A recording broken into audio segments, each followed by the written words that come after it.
I'd like to make a few points, basic points about this conference. It was inspired GUE-NGL v Írsku, kde v rámci politických a ekonomických otázok of political and economic issues. We heard a number of very good speeches, but they focused mostly on describing political and economic issues, and to a lesser extent, they dealt with overcoming the current situation. And this particular fact has become a challenge for this conference, a challenge for theoreticians to come up with their most recent theoretical concepts and help transplant them to political reality.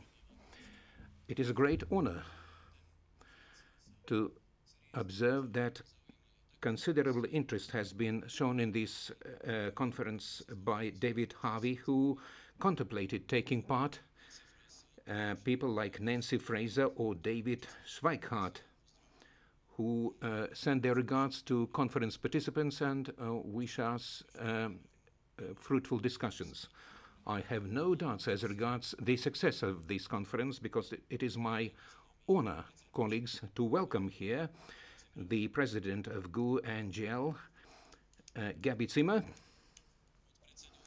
the vice president of this political group and head of the Czech delegation, the delegation of the Communist Party of Bohemia and Moravia, Miloslav Ransdorf.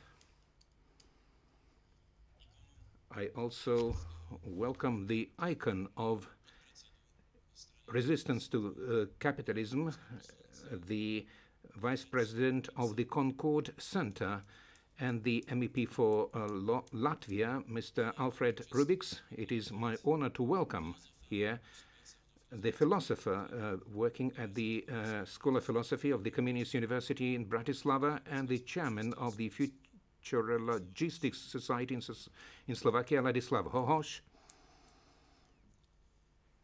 I also welcome the head of the Global Study Center, jointly run by the Institute of Philosophy of the Academy of Sciences in the Czech Republic and the School of Philosophy of Charles University in Prague, Marek Hrubec. And last but not least, Peter Dinuš, an excellent strategic thinker and political activist, and a fellow at the Political Institute of the Slovak Academy of Sciences in Bratislava. One should also bear in mind that this conference is being held under the auspices of Gabi Zimmer, Miloslav Ransdorf, and Alfred Rubiks. And I'm giving the floor to Gabi Zimmer.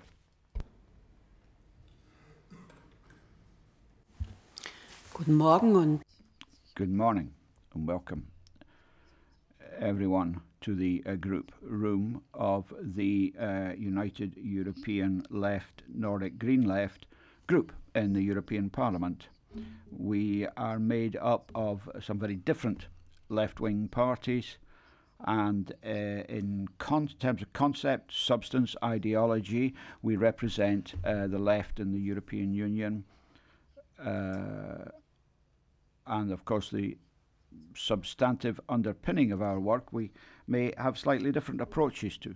That's why the debates that we'll be hearing today are of great interest to us. I very much hope that we'll have more people showing up soon. Some of our members, unfortunately, today have to be in trilogue negotiations. So, of course, that's an indication of the situation we're in at the moment. We are heading towards the end of the legislative term, and there are about 80 legislative procedures which are going through negotiations with Commission and Council, known as trilogues. And there are considerable differences between the parties to be bridged.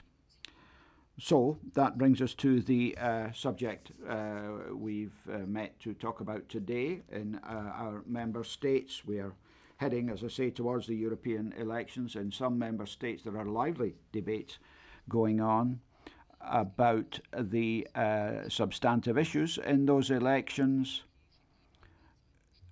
for my party, Die Linke, we see the European Union as an echelon of government at which negotiations take place. Others see it as an instrument of imperialism. So how can we find a way to change the balance of power and the majority in the long term in the European Union so that it too can conduct politics in a way that is beneficial to the people? We want to bring different policies together at national level and at European level. You know, what has changed? What are our estimates of the balance of power in the member states and the situations in the member states? What are the to what extent are they uniform? To what extent are there differences? To what extent do we still have a European dream? Perhaps we need to look back to the European echelon, the national echelon, I'm sorry.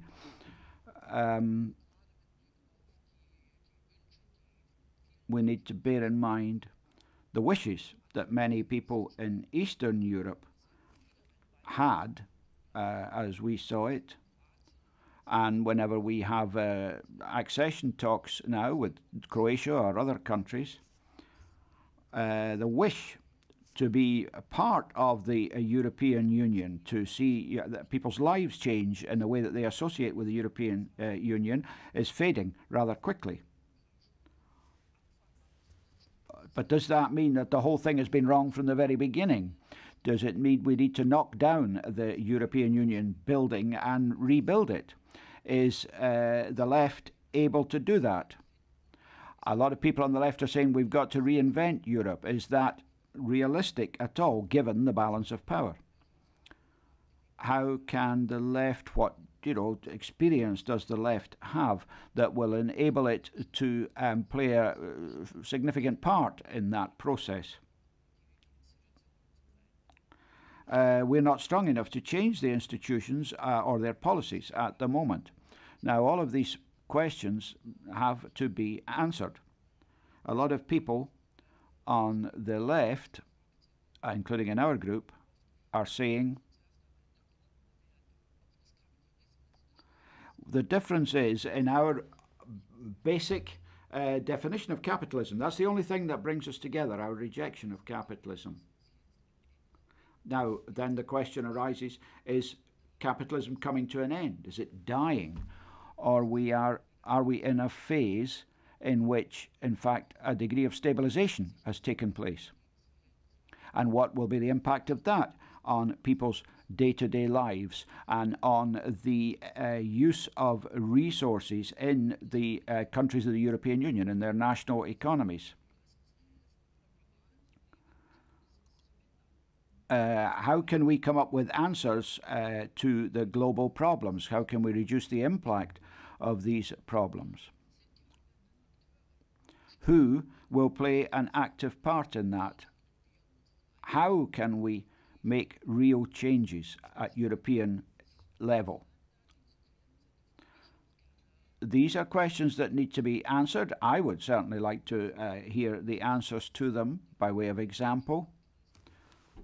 What is the meaning of this crisis, the debt crisis we've been through? We know that in economic theory, in recent years, economists have come up with different answers to the debt crisis. They've talked about reducing debt. They've talked about using government debt as an instrument to develop an economy.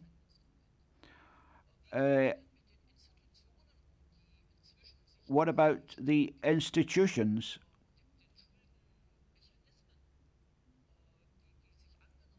which have tried to tackle the debt, who are dominating the situation, whose solutions seem to be restricted to privatization and privatization of debt, and so that the debt is in fact socialized. Everyone has to pay the debt. whereas the profit isn't. Is that, is there no alternative to that? What about the situation in Greece with a very high debt there? What is the solution to that? Can a solution be found with Tsipras in the government? Is it possible to come up with clear answers and to show people that it is possible to have a better life? People are fighting a real life and death battle. What's the background to that, and what is where do we go for our answers? On the left, as people are asking themselves how the world is going to develop in the future, what role the European Union can play in that, what part we can play in that. We have our ideology that should show us how to solve problems. Do we all share the same analysis of the situation across different social forces? How do we arrive at our conclusions? What process do we have to go through to do that? Left-wing political strategies must try to change the social consensus in the European Union. I'm convinced of that. The consensus on social and economic issues. We cannot just go on focusing on the economically strong and political leadership. They have their networks, they have their money, their capital, they have their big businesses that support them. And it doesn't work the same way in every member state. I can look at the situation in Germany, where the group around Merkel, organized capital. We have Alternative for Deutschland, which has links to regional capital, organized in the regions of Germany.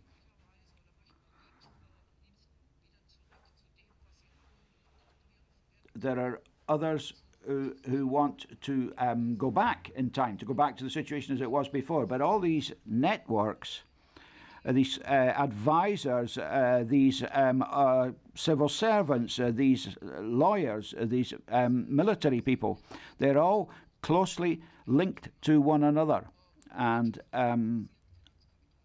they all come back to the same source, which is managers in the big business around the world.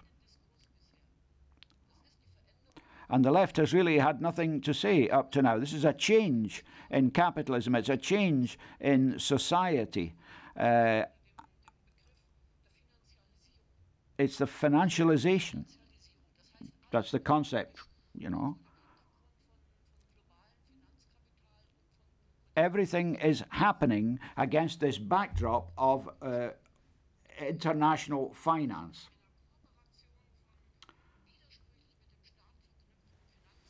We've got cooperation between the government and capital and big business as a new form of cooperation.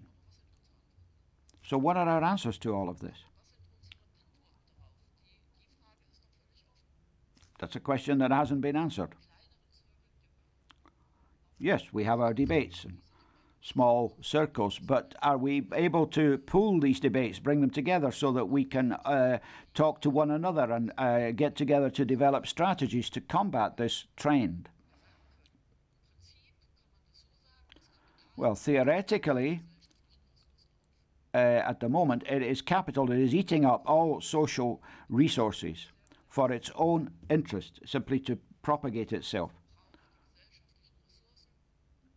It's the money markets that are using these resources that otherwise could enable people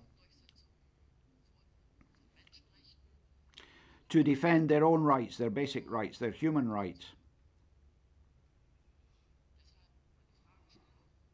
That's why I'm asking, beyond capitalism,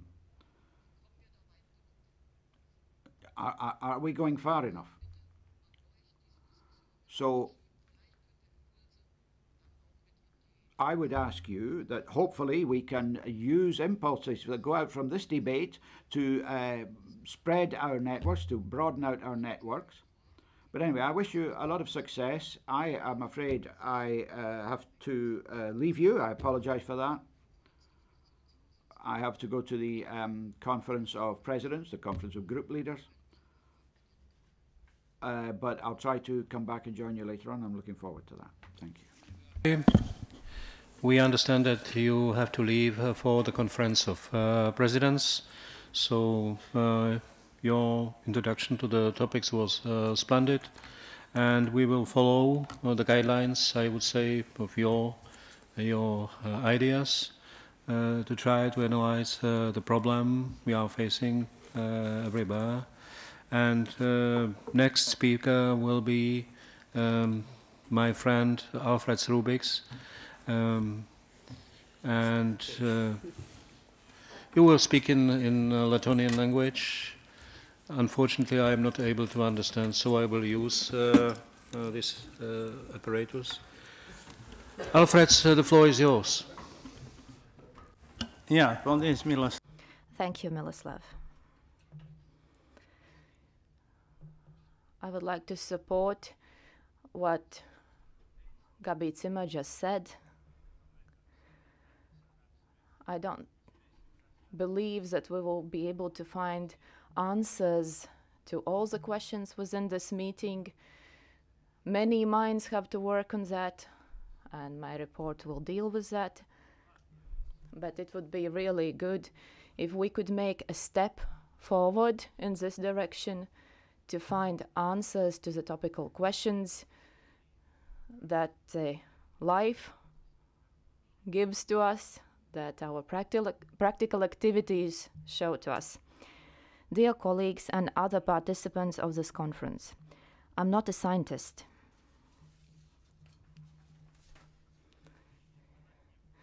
I thought that he wants to take my report away. So, I'm not a scientist, and thus my speech will be mostly devoted to the practical aspects of this topic.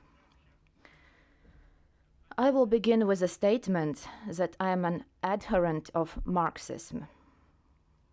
I believe that it is a science and not at all a dogma, and I believe that in the course of time this theory has revealed new aspects, new revelations and changes related to the development of our societies. That is everything that a true Marxist should consider and should be able to apply. And Marxists that only rely on citations are not true Marxists. So they have to be able to apply these realities to life and politics. I have always underlined in my speeches and publications that first and foremost we should understand and assess not so much what a classic thinker has said or written, but why he has said so, under what circumstances and driven by what. Of course, it is much more difficult because you have to analyze yourself, but you cannot do without that if you are a true Marxist, if you want to understand and tell the others what is going on in the world. If you understand the meaning and essence of what is written or said, and if it is applicable to all the circumstances, then of course this will help, though this application will not be maybe literal. As I said, this requires deeper analysis and understanding of the problem or issue than mere citing of a speech or publication or retelling. Of course, Marxism, as all other sciences, has its theoretical principles. We have to remember that Marxism as a science is based on a critical revision of the best that the German classic philosophy, English political economy, and the French utopian socialism had come up with. Sometimes we tend to forget that. And having analyzed all of that, Karl Marx set a goal so well described by his own words. Namely, the philosophers have only interpreted the world in various ways. The point is, however, to change it. And this is the most difficult thing to do. And we all work on these changes, all those who work in the European Parliament. Friedrich Engels, Marx's comrade, singled out two of Marx's greatest discoveries, namely materialistic interpretation of history and the surplus value theory. These discoveries allowed Marx to transform socialism from a utopia to a science and provided the scientific grounds for the interpretation of the class struggle. Sometimes Marx is attributed with the discovery of social classes, but he denied that because it was done before him. And I believe that this notion is the main object for the criticism and attacks of the opponents of Marxists. Sometimes Marx is attributed with the discovery of social classes, but it is not true. He himself, in his 1851 letter to Mr. Wedemeyer, wrote about his contribution to the class and class struggle theory. First, the existence of classes is only related to specific historic stages of industrial development. It is very important to understand that. Second, that the class struggle necessarily leads to the dictatorship of the proletariat, and that is also very important to understand, and that this dictatorship is just a transition to the destruction of all classes and a class-free society. Those that do not understand or those that deny that is not a true or are not true Marxists. All his life, and especially his last years, Marx spent on the fine-tuning of the revolutionary theory, the creation of proletarian parties in various countries, and the strengthening of international relationships. So he actually did a lot to spread his theory, to explain his theory to the world. I would also like to point out that Karl Marx paid a lot of attention to the criticism of the opportunistic trends. You all are aware of his well-known work, The Criticism of the Gotha Program, which was first published in 1891. If we try to analyze what is going on currently, then various kinds of opportunism is a kind of tool for the oppression of workers' parties, of left-wing parties, and sometimes we don't have sufficient argumentation to oppose that. Another aspect that I would like to underline is that Karl Marx admitted that there can be no revolutionary movement without revolutionary theory. He also pointed out that workers do not have the necessary knowledge or time to develop such theories, though the workers' class is the most revolutionary class, and that those intellectuals who have sided with the working classes have to do that. It makes us think about many modern theoreticians who proclaim as of on behalf of Marxism, but they are very far from that. They are right-wing or left-wing opportunists. For example, they say that we should not fight the oppressors, the capitalists. We should not admit that the classes exist, that we have a uniform society. But where is that society? We met Portuguese colleagues yesterday, workers from a shipbuilding yard that just went bankrupt. Do they really agree, or are they in the same position as the capitalist that has made money on this company? He will just spend this money buying some other company. But what the workers will do? Workers are also full of opportunism. They say, you know, you have to agree, you have to compromise. I asked a question to them yesterday about why aren't the capitalists afraid of them? Probably they didn't have enough time to answer. But can we actually name a fact or an example where a capitalist has given in to workers? No, it is not so. It is never so. If he does it today, tomorrow he will pay back twice. So how can we speak of the left struggle now? It is unfortunate that nowadays the defenders of workers' rights are not involved in the development of such modern theories. It is left to the opportunists or even class enemies who deny the ideas of Karl Marx or socialism and who only refer to the notions of civic society or equality, that the true nature of capitalism cannot secure in principle. In principle, they cannot secure that. If there are no workers, there won't be any exploiters. That was first. Secondly, currently workers' movements and even communist parties are overflooded with opportunism and seemingly modernized Marxism. In brackets, of course, that we can see first and foremost in the names and programs of these parties. For example, democratic socialism, new socialism, renewed socialism, and the like. As if the socialism could be anything else but democratic. It cannot be non-democratic.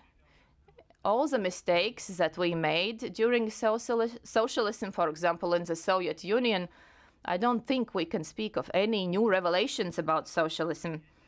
Party programs contain such notions as joining the state power, which means the bourgeois power, instead of coming to power themselves. Some communist parties even use the rhetoric of revolutionary limit for a country. Not to speak about the fact that there are 3, 4, and even 7, for example, communist parties in Russia. Which of these parties the workers have to support? We cannot decide ourselves, and it is very important to understand that and to face.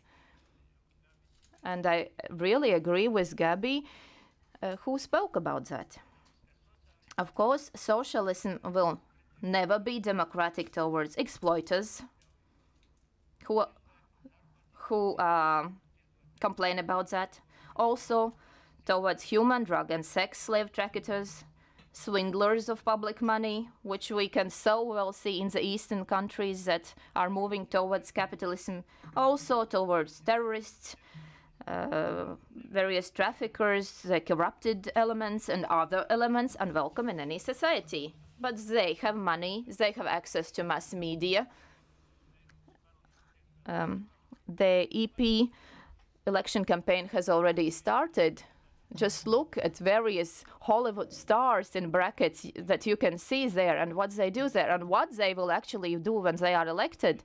And then it is no wonder that people are inactive. They don't want to vote because they don't see any benefit, any good from the fact that their countries have become a part of the European Union. This is a huge problem that we discuss here, but in practice there is very little action.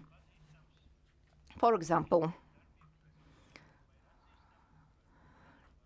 Barroso has also mentioned, and I think it is also supportable, namely the fight against unemployment.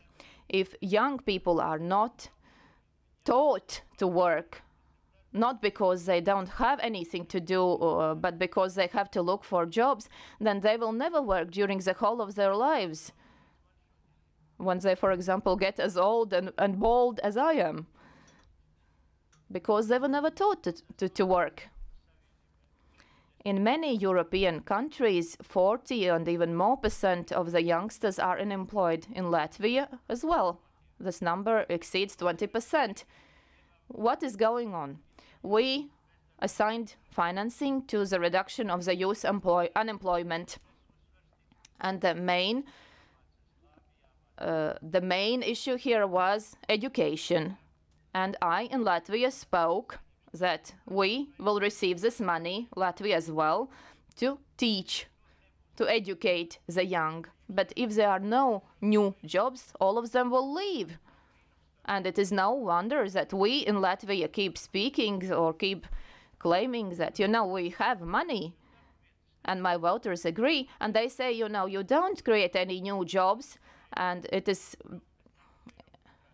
quite comfortable for Europe. It is quite profitable just to give money to educate young people who will go to Europe and work there. If we speak about democracy, we fine-tune this notion and speak of the people's democracy. It means that the power is owned by the majority of the people, namely workers and farmers.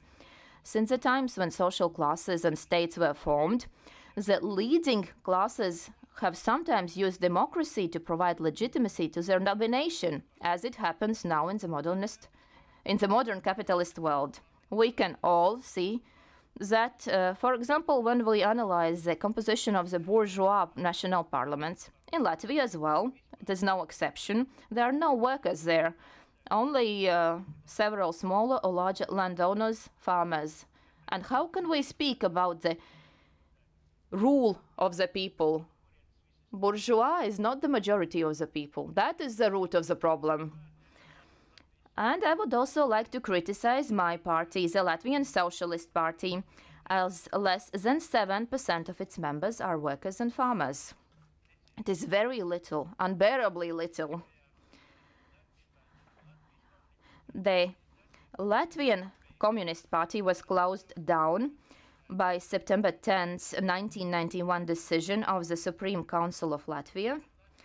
And that is at the moment of time when Latvia had left the Soviet Union, and I, as the former first secretary of the Central Committee of the Latvian Communist Party and the member of the political bureau of the Central Committee of the Communist Party of Soviet Union, had been imprisoned in Riga Central Prison since August 23rd, 1991. And I was given a sentence of 8 years, and I spent 6.5 years in prison, and 4 of them in solitary confinement. This is how the bourgeois fight the working classes. After my 8-year prison sentence, I was still elected to the European Parliament by the Latvian voters. And this is how I see how the people react, what they think. But the people still remember the politicized proceedings and the engrounded allegations. And so they are afraid to become members of the Latvian Socialist Party. I was elected to be the chairman of this party in 1999, re-elected on many occasions, and I'm still holding this office. The workers are afraid of becoming the members of an opposition party, as they can lose their jobs. And not with a note that it happened because they were the members of an opposition party, because the bourgeois are not so stupid.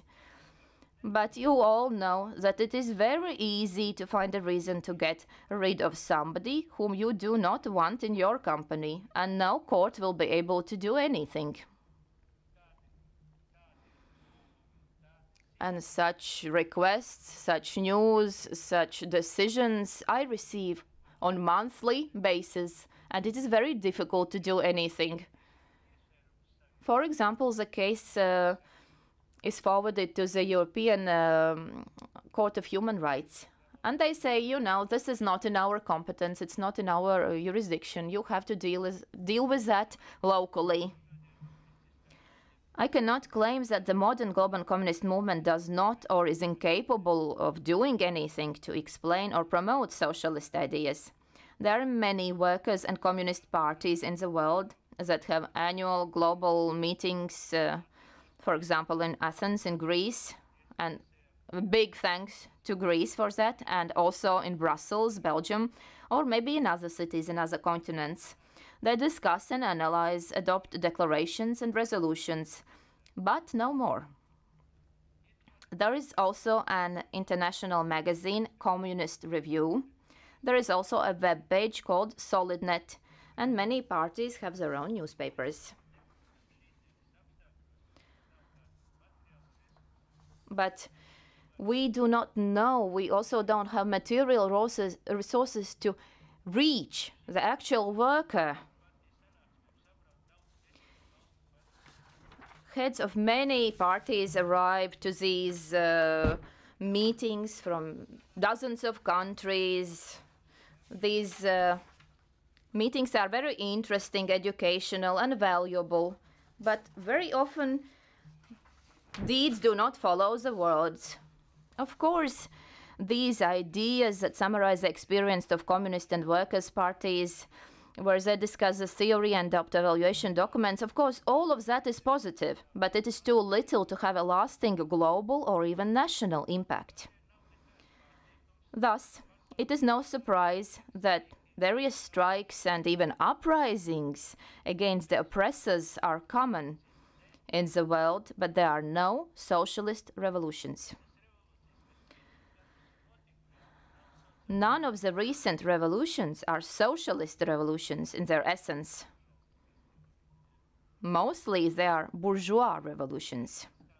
There, as a rule, one bourgeois clan or a group of clans is substituted with another, often based on ethnic or economic affiliations, but the political order still doesn't change. The bourgeois press and ideologists find a very nice wrapping to all of that and describe these revolutions with the names of flowers, colors, or calls them maybe singing revolutions instead of giving them true social name. And they use mass media to pump this into the minds of all people, and this is true opportunism. The word socialist revolution is never used, and most often there are no grounds to use this word. Why so? Let us leave this problem to the scientists and researchers, because it's not an easy question. Each country may have its own reasons. I can give some of them that seem to me the most important. First,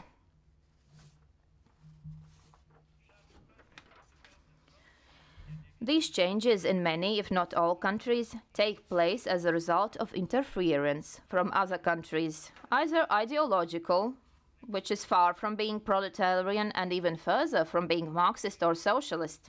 They also interfere financially, or they use their masterminds or clever comments in mass media. Let us look at anything. For example, Egypt, and also in Ukraine, and you will be able to see that everywhere. For example, in France,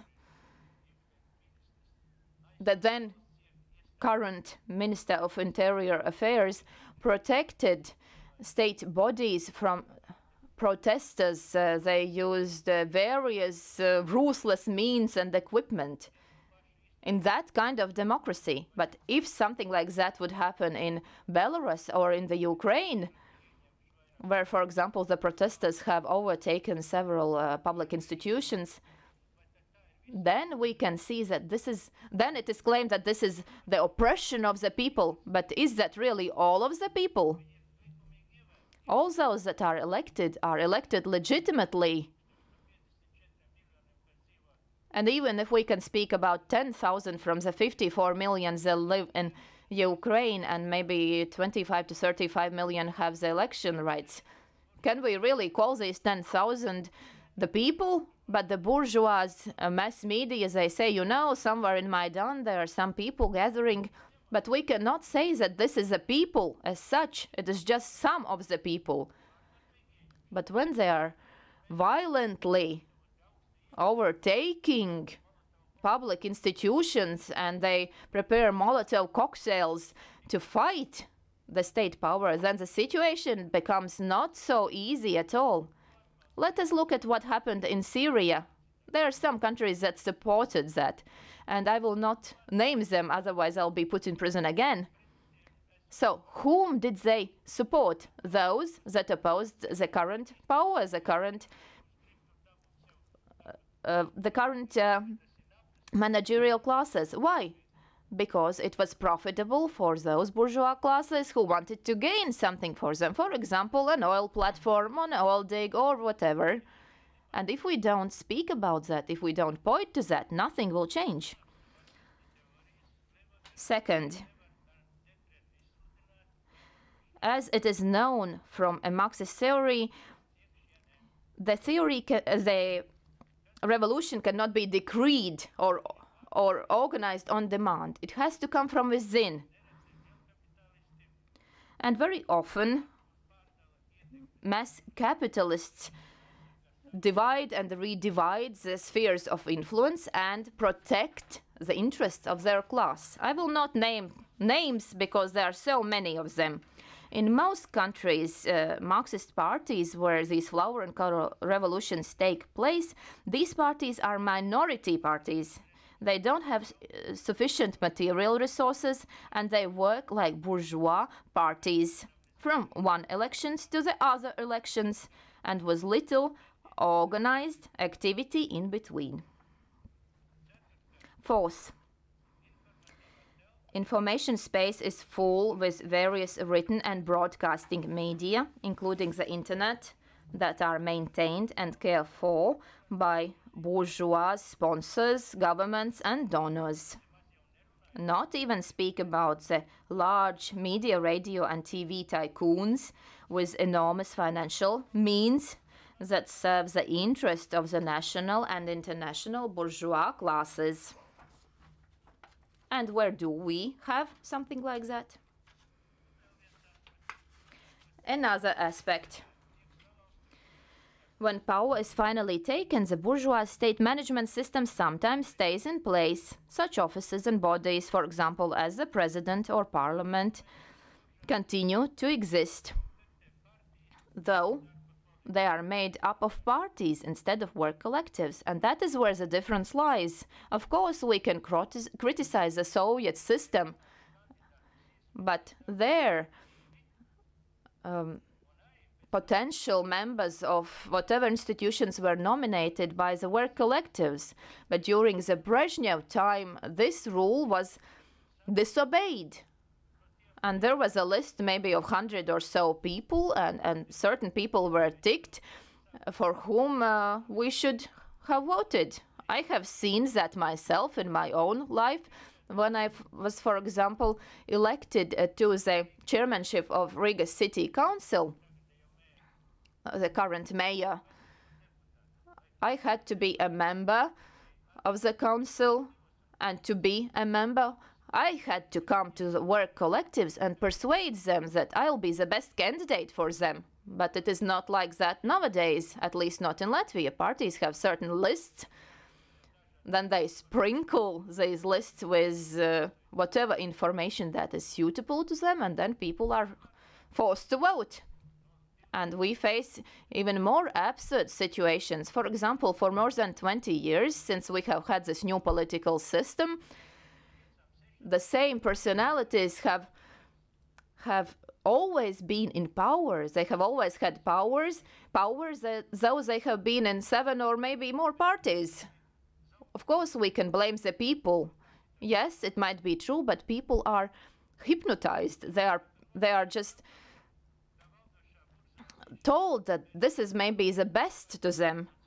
It is also very important that the ruling bourgeois classes ruthlessly and with no fear about the violation of human rights contravenes the rule that the people own the power in any democratic state.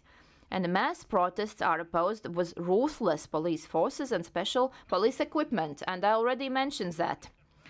The basic contradiction in capitalism is the contradiction between the public nature of production and the private capitalist appropriation. This contradiction has an objective character. It expresses the essence of the capitalist production and becomes visible in the contrast between the labor and the capital. Marx has written about that, and many other classic thinkers have written about that, and I will not dwell on that. Unlike in the case of small producers, capitalist economy is based on the exploitation of the salaried workforce and the use of automated mass production.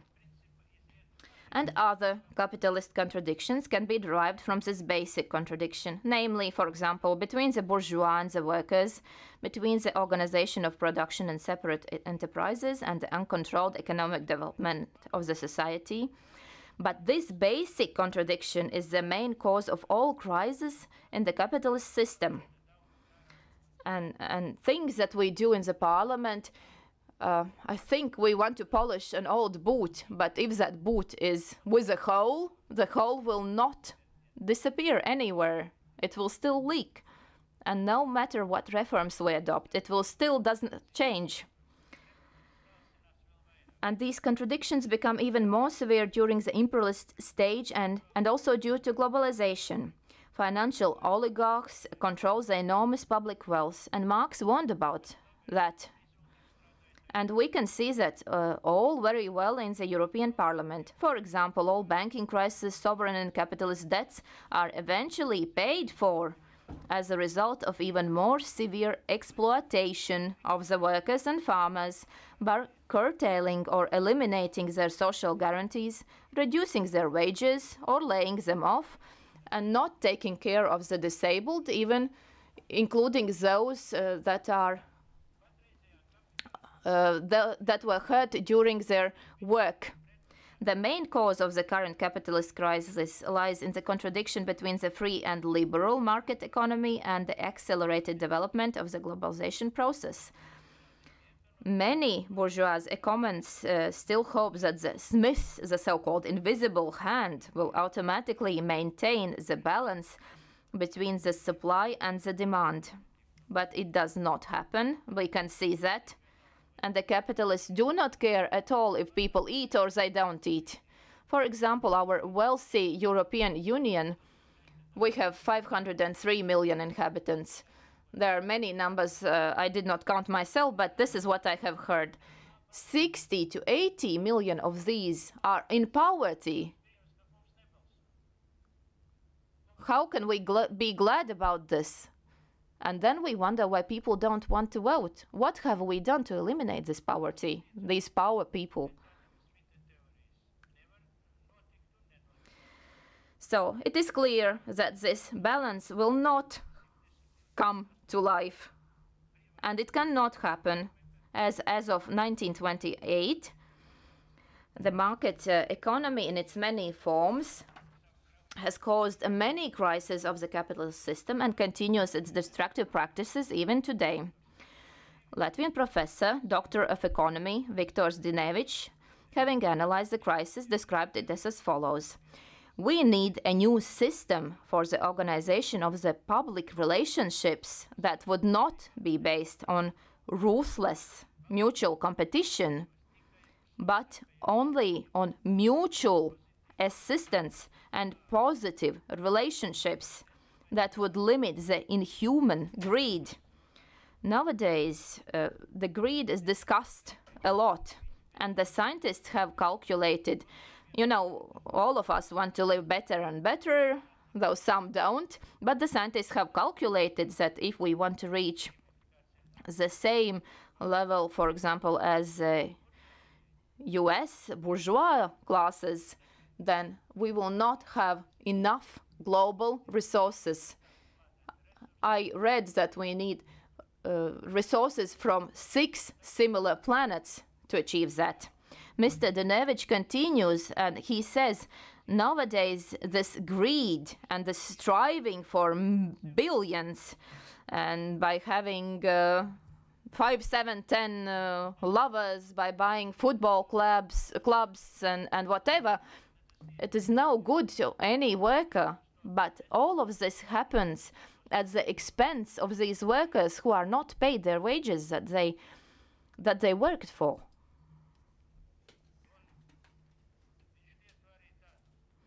Mr. Zdinevič also speaks about a notion called noocracy, and he is criticized and he is told that this can happen only in technocratic systems because the system can produce only as much as has been put into it. But Mr. Zdinevič explains noocracy as follows.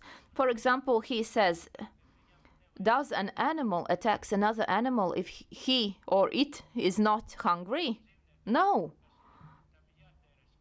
Because he has to use his resources to catch the prey, and he will not be able to eat the prey because he's not hungry. But what do we people do? In the nature, we see how everything changes, substitutes each other, and there is a certain system there, but it is not in our society.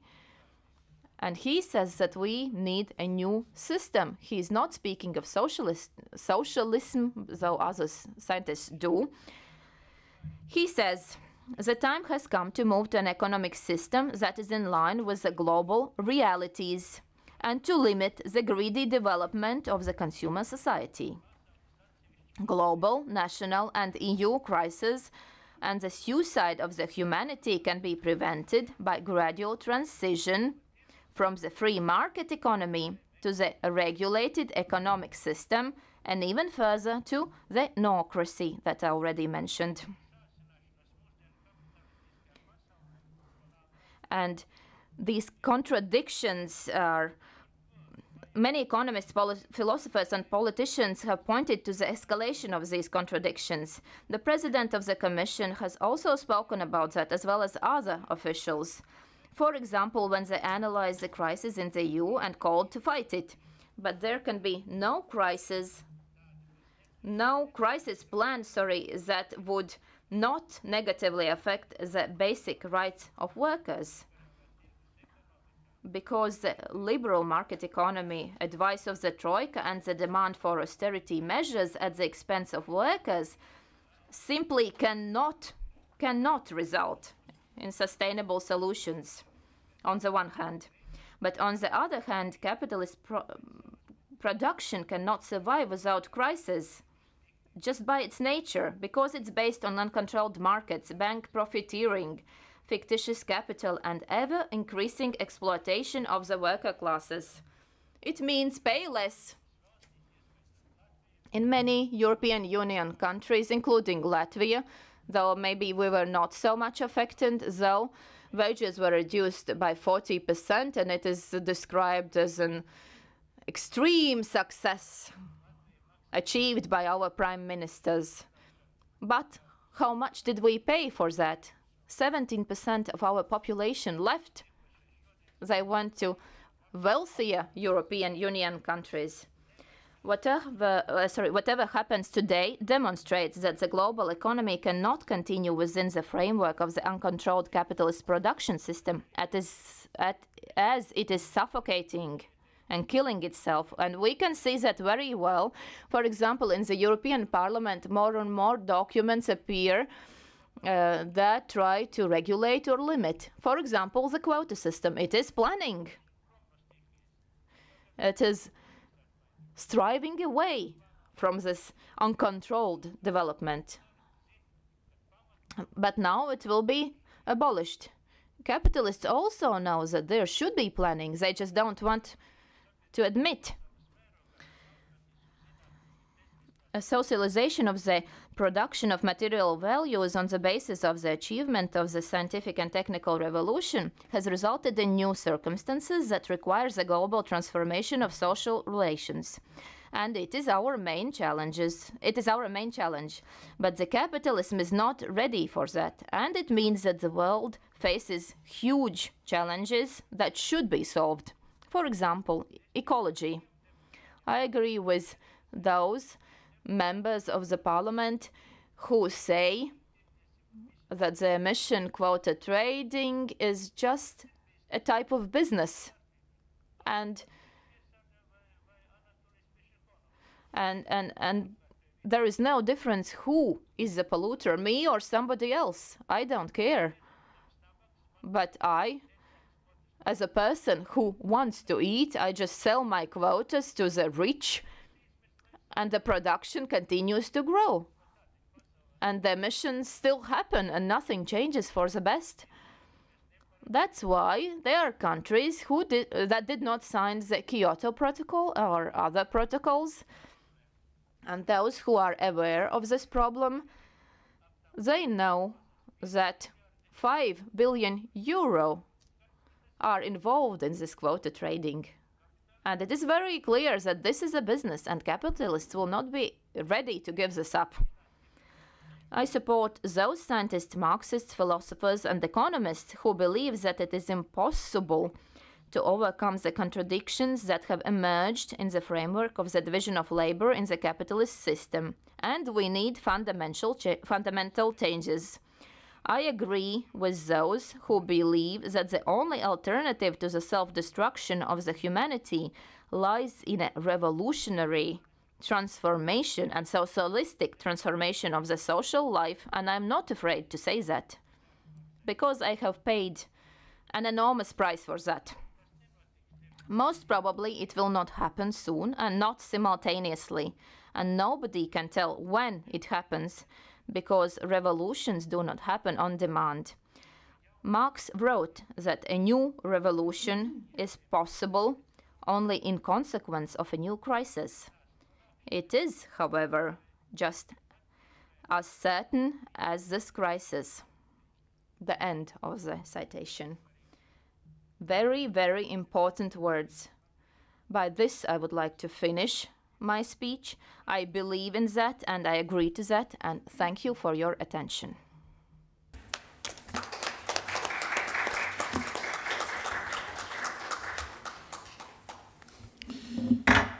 Thank you very much, Alfred. I have to say that I was highly honored when I was asked to write some introductory notes to your book. And I have written in this preface that according to Machiavelli there are two types of politicians, lions and foxes. And I added the third type of politicians, politicians which are moral pattern. And you are the politician of this type. You are the moral pattern for Letonian people. I saw in the streets of Riga how the people behave themselves to you. And so I am happy that you are a member of our political group. Now I will take the floor.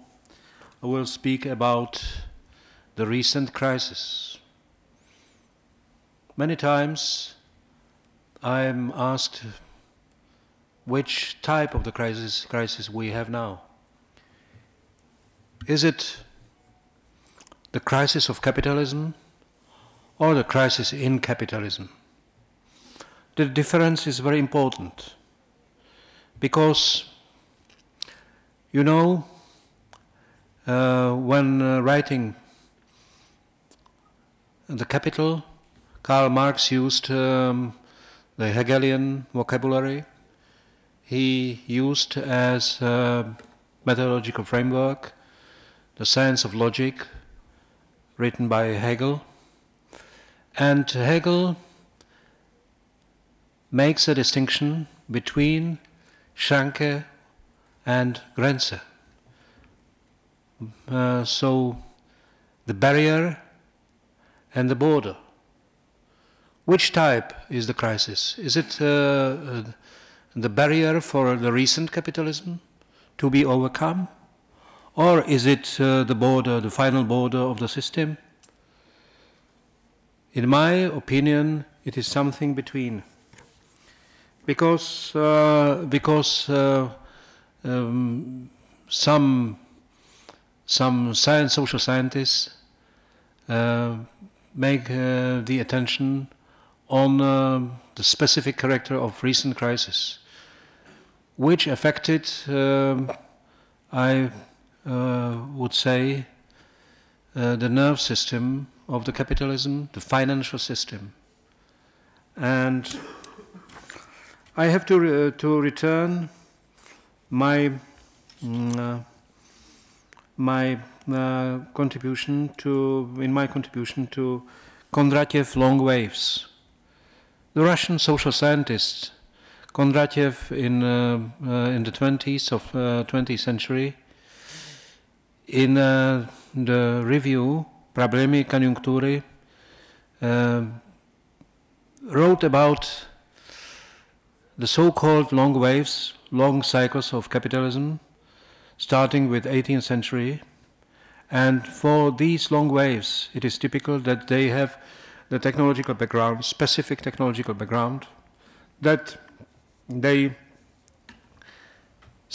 are starting long-term economic development, and they increase also the rate of profit, long-term rate of profit. So these long waves are lasting some 40, 50 years. And after some time, there is a time of decrease of the rate of profit. It was in the Marxism very vital dispute about decreasing of the rate of profit. And this tendency was overstressed, disputed, refused. So, but the problem exists. But my thesis is that the tendency to decreasing of the rate of profit affects these long waves of technological and economic development.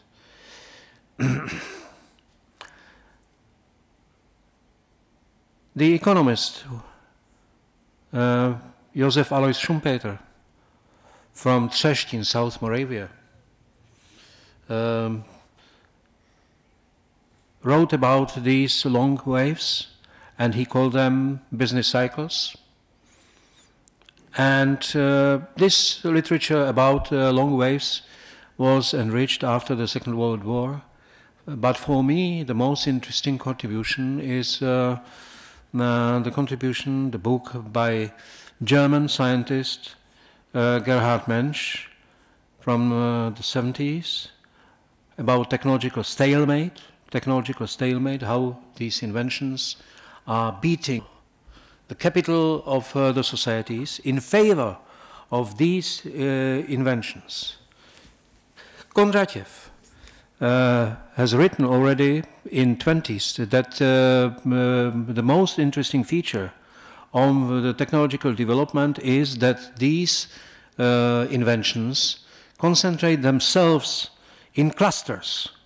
So they are not going equally in the time, not in equal manner, but they are concentrated in clusters.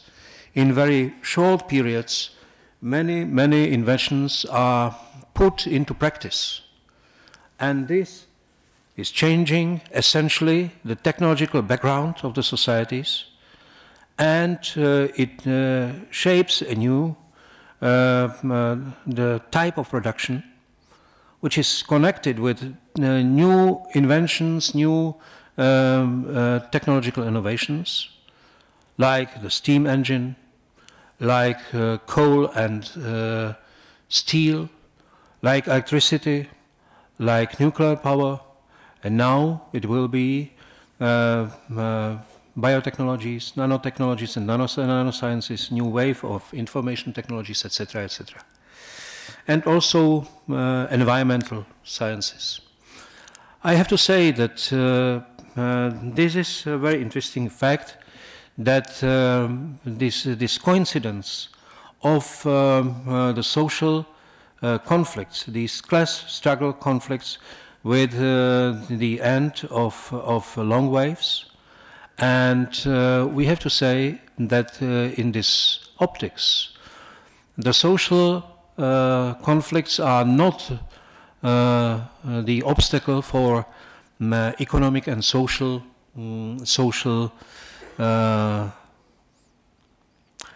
development, but on the contrary, it is the engine of social progress.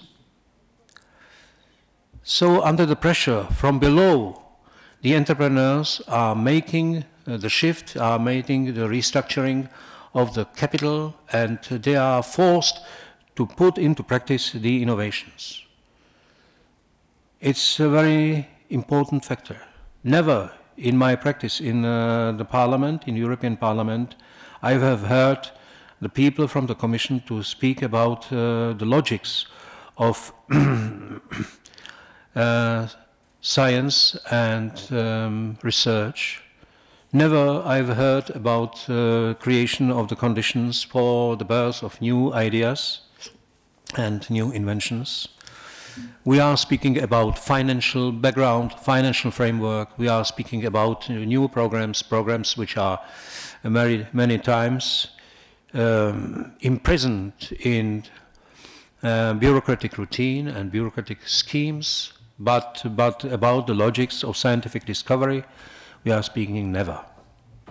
But It is maybe the most neglected problem in social sciences, the birth of new ideas. There are several attempts in this field, like Russian philosopher Evald Vassilievich Ilyenkov in his dialectical logic, but these are only few remarks on this item. I have to say that we have to return to this question posed in the first part of my contribution.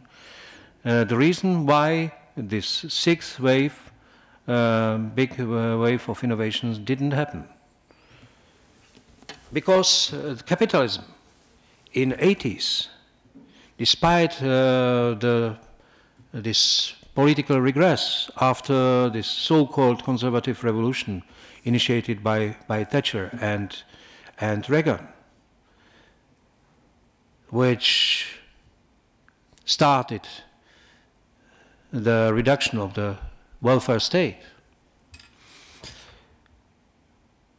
had also positive features in participative management, with a growing share of the working people in responsibility and co-decision in these enterprises. These experiments went forward, especially in the United States and in Japan. Participative management discovered new reserves of the vitality of enterprises. But these inventions, these new elements, I would say, of socialist contents in capitalist economy, some elements which were going beyond the framework of recent capitalism, were suppressed after the changes in the end of 80s and early beginning of 90s of the 20th century. Why?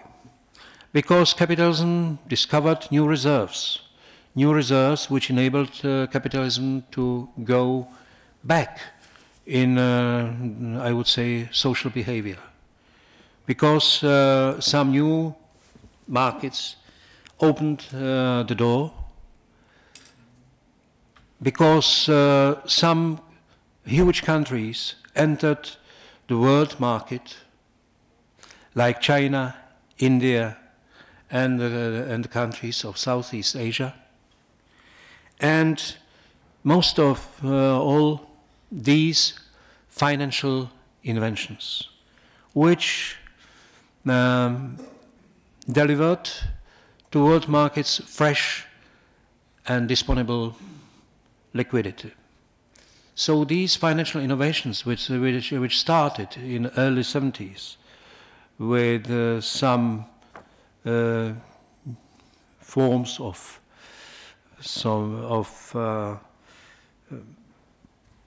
bonds, of derivatives. The first equation for derivatives occurred in appeared in economic literature in 1972, and already in the 80s there was some trouble with the problem of derivatives and with guarantee of financial operations in the markets, which was to be compared with late 20s in 20th century. To safeguard, to guarantee the security of financial markets, Franklin Delano Roosevelt and his economist Rexford Tugwell separated some spheres of financial system, the crediting operations, the savings, and the classical banking operations.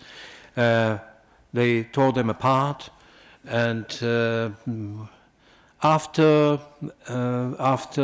the beginning of Reagan administration, these three spheres were growing together. So they were put together, and they created something like I would say, financial hypermarkets. So this development was of essential importance for the fact that this new long wave didn't happen, the new wave of technological innovations, because the production went into low income countries, low cost countries. These manufacturing systems in developed countries, in advanced countries, were hollowed out. And I have to say that Joseph Stiglitz is fully right when he speaks about the success of China as the success of intentionally used globalization. Now we can see the opposite direction. We can see that manufacturing is going back to the United States and to some parts of Europe, especially to the United States, because the new technologies, the new types of infrastructure are not disposable in Asian countries. But when I spoke about participative management in the 80s, so I have to say that it practically disappeared because it was replaced by Asian discipline, because in these Asian countries, in Far East Asia, this welfare state was treated as useless because the Confucian moral and Confucian families were here some substitution of the welfare state. But under the pressure of this economic and social development, for example, in Japan and in Korea, this Confucian moral and Confucian family is now disintegrating. And Asian discipline was something which was very welcome for the capitalists investing in these countries. And I have to say that socially seen, for example, the Chinese capitalism under this umbrella of the socialism with Chinese features, Chinese characteristics, is very hard, very tough, I have to say. Because, for example, the Communist Party, Central Committee of Communist Party of China, refused to introduce the minimal wage because their thesis was, let them work under market conditions. And only now, when during the recent crisis, China lost some 40 million jobs, 40 million jobs. So they were forced to strengthen the domestic market which was before the crisis equal to the domestic market as to absorption capacity of domestic market of Spain, the country with some 40 million inhabitants. So they are now trying to strengthen the domestic market. They introduced the minimal wage, and they are trying to expand the wage in the enterprises, and they are also initiating some strikes against the leadership of enterprises when these enterprises are foreign-owned, in the hands of the foreign companies. So it is a very difficult task, because now after the third plenary session of the Central Committee of the Chinese Communist Party, it will be very difficult to keep the social consensus, to keep the social coherence in the Chinese society, because the task is very ambitious to put together, to integrate the two separate economies. The yuan economy, which is concentrated on domestic market, and this dollar economy, which is focused on exports. And it will be very, very difficult. And there is a risk of social explosion. And also some environmental issues will endanger the social coherence in China. For example, desertification of the soil. China is losing every year some 1900 square miles of arable land because of desertification. There is enormous pollution of the air and of the water. In some next 5 years, 1 million cities in the east of the country will feel the shortage of water. And also this carbon dioxide-based economy, because they are burning the black coal in bigger quantities than the United States, Great Britain, Germany, France, Italy put together. So this is contributing to enormous air pollution, and many cities are not to be seen on satellite photographs made from these enormous heights. So it will be very difficult, but I have to say that now the situation is major for introduction of when we have the force of these contents of socialist, the elements of socialist contents. And our reaction to the crisis should be also to provoke some elements which are already disposable. When we spoke, and I am very glad that Alfred's made allusion on this debate from yesterday about these shipyards from Viana do Castelo in Portugal. So we have to introduce in European legislative system some inventions which were made in the past, like ESOPs in the United States. These employee stock ownership plans were introduced under the influence of the Professor Kelso, the author of Non-Communist Manifesto. It's right-wing theoretician. And Kelso inspired Mr. Reagan to introduce this ESOP system, employee stock ownership plans, into American legislative. So this contributed to maintaining of many endangered companies in the United States, especially in the steel sector and in heavy machinery, in mining enterprises, etc. So it is tailor-made for European conditions now, for shipyards, for steel factories, for many enterprises of heavy industry. But it is something which is provoking, I would say, new style of thinking. And it is something which we miss, we cannot find in the case of European Commission.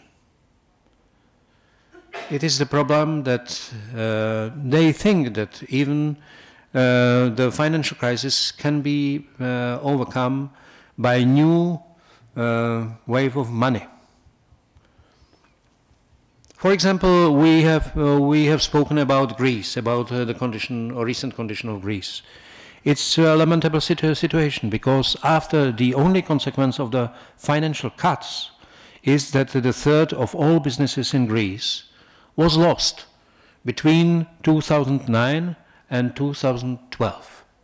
So in the course of 3 years, the Greeks have lost a third of all businesses. And Goldman Sachs analyzed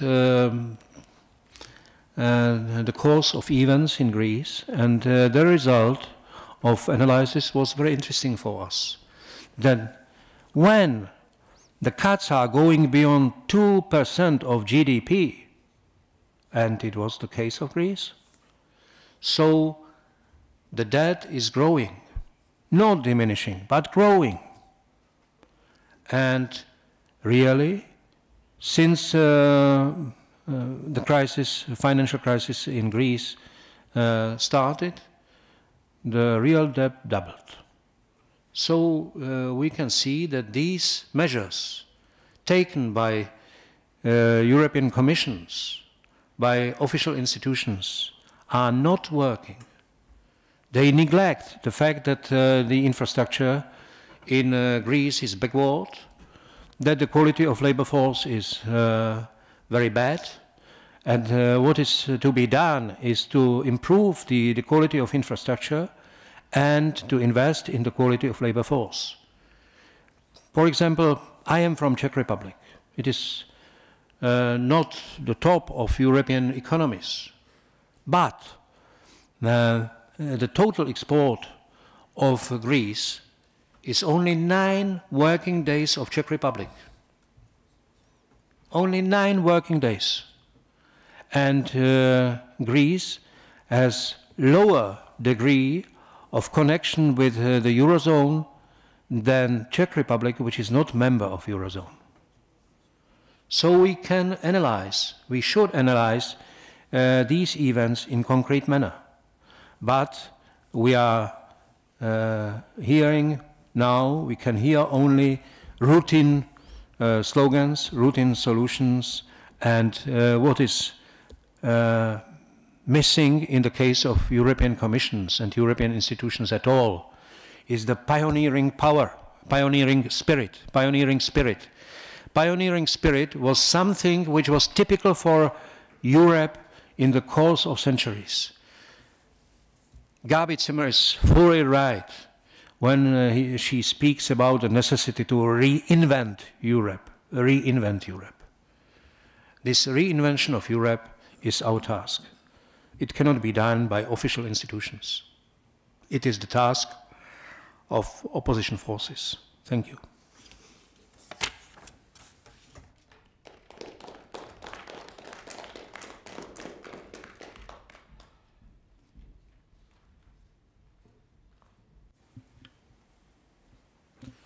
Now we have the time for discussion. In 1978, the one richest person of Americans had 8.9% of national income. Then, after 30 years of this period of the so-called conservative revolution, in reality, privatization of profits and nationalization of losses, the share of the one most richest percent of Americans was 23.5% of national income. The triple, nearly the triple, in the course of 30 years. So the growing inequality is the problem of diminishing capacity of purchasing power of the people, and the real wages of American workers went down to the level of 70s. What was necessary for the American working families? To have another job and to have loans. Indenting of the population. And I would say this cheap credits, the cheap credit system. And it is, I would say, the root of the connection between the United States and China, by the way. Because the low quality goods imported from China and from East Asian countries was something keeping the rate of credit very low. And this low rate of credit was something keeping American economy in the motion. So it is one fact. The second fact is that the crisis is not automatically in favor of left-wing forces. We know from the history of 20th century that it can be in favor of, I would say, the right-wing movements. We saw it in Germany. In Germany, when some people which seemed in the first time ridiculous became the lords of one of the most cultured nations in the world. It is something striking contradiction when now one English specialist in the history of culture and thought published a book on German genius. German genius is the title of this book, depicting the inventions of the German spirit in the field of culture, arts, science, philosophy, sociology, etc., etc. And we contrast these enormous progresses of the human spirit with this fall into barbarism. So it is a striking example that the crisis can be also in favor of very dark forces. So we can see, for example, this development before European elections when right-wing populist parties are mobilizing themselves to deny the comrades from Brussels. They are speaking about the comrades from Brussels. Or also in my own country, the former president, Klaus, spoke about the comrades from Brussels because he remembers that Jacques Delors, for example, declared that he will return the lost trade union rights to English working people, and he did it, partially only partially. But the problem is this answer to crisis from the side of European institutions. They are giving more and more money to local bureaucracies, but this ideal type of bureaucrats, as invented by Max Weber, is not working. The bureaucrats are not impartial. They have their own preferences, and they are connected with local elites. So the money given to bureaucrats in individual member states is redistributed in the favor of the rich. So the help is in fact sharpening the problem. Please? Marek, have you something to... Alfreds? Jā, izmantojiet savu. I would like to answer in more simple terms to the question. I will not go into very deep discourse. If I understood correctly about the continuity of crisis and relationships between bourgeois system and workers, of course, the relationships will get more difficult. For how long time? Until capitalism will be able to fight against it. They will do anything. After the great crisis of the 20s, there was the Great World War. I'm not trying to scare anyone. We simply do not have any other way out. When capitalism won't have any other chances, only war, they will find ways of initiating. I am not forecasting a day when capitalism will cease to exist. Capitalism will live until it will be able to defend itself. As regards mass activity, I think that until if there are poor people and rich people, of course we do not live well, but we can live. But when there's a situation when there are people who can eat and cannot eat, then there is a great problem. And then there can be provocations, and no one can forecast when this will happen.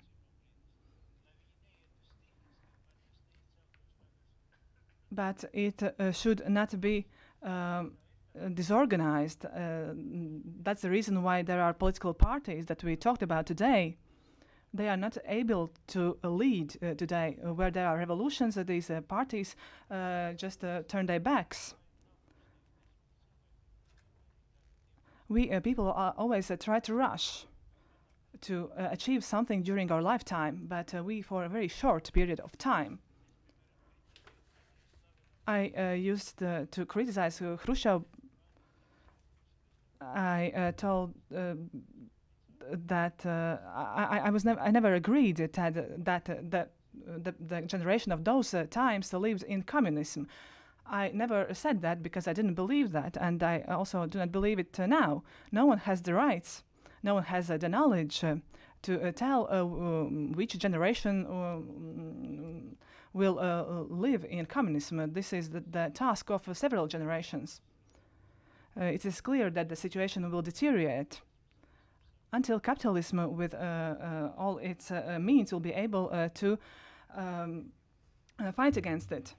In the EU documents, it's clearly written that no socialist revolution can take place in any of the member states. If there will be a revolution, then all the powers of EU and NATO will do anything to fight against it. History can teach us all these things.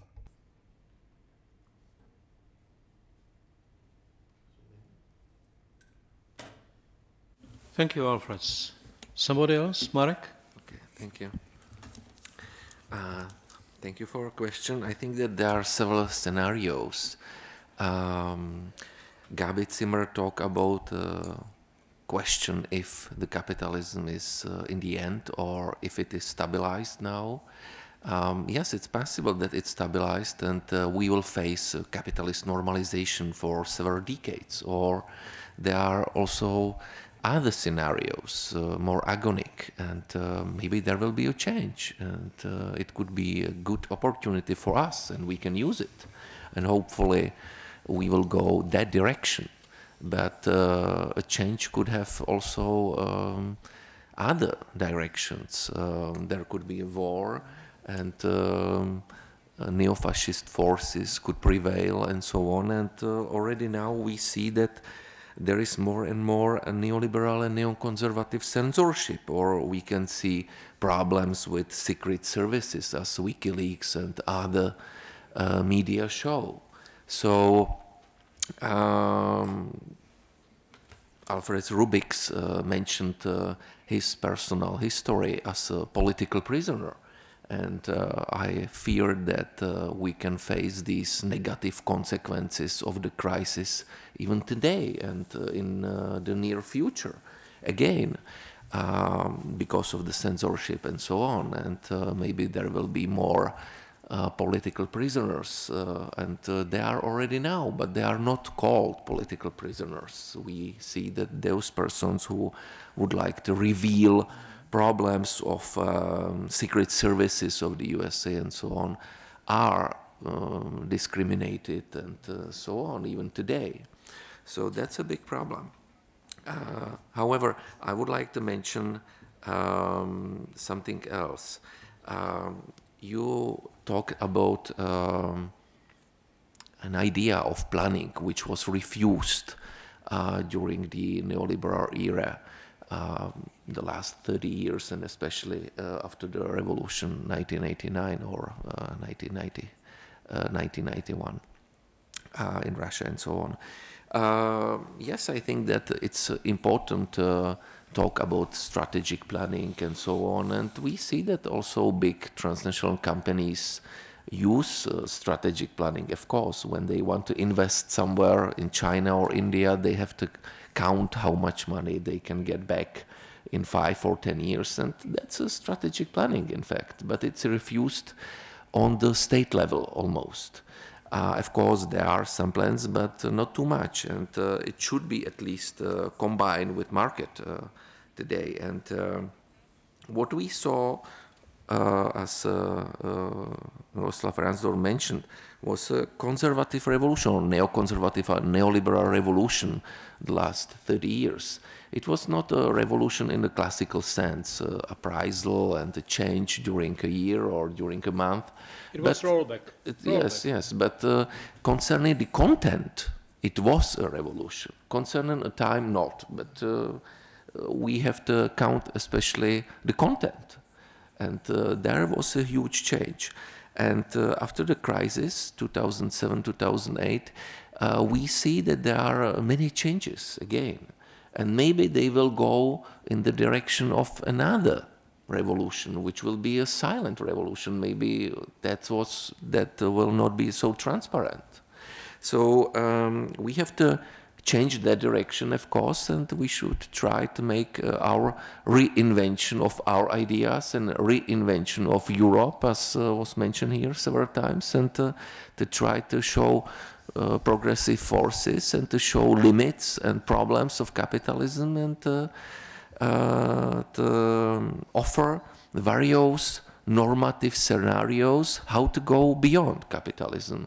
And of course, we should do it in plural versions, because we have to see what citizens want, what they criticize, and we have to follow their criticism. We have to formulate it to show how that criticism can lead to various forms of models of economy and politics, and then to offer various models which citizens can discuss, and then several of them can be chosen in various countries, and also at the European level we can prefer one of them and to try to find a consensus, as Gabi Zimmer mentioned.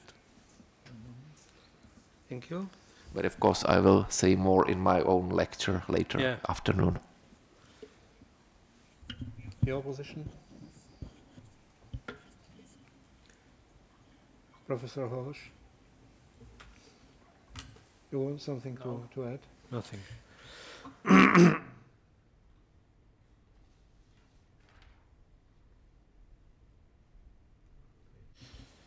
So, the next speaker will be Professor Ladislav Hosch from the Faculty of Philosophy, Comenius University, Bratislava.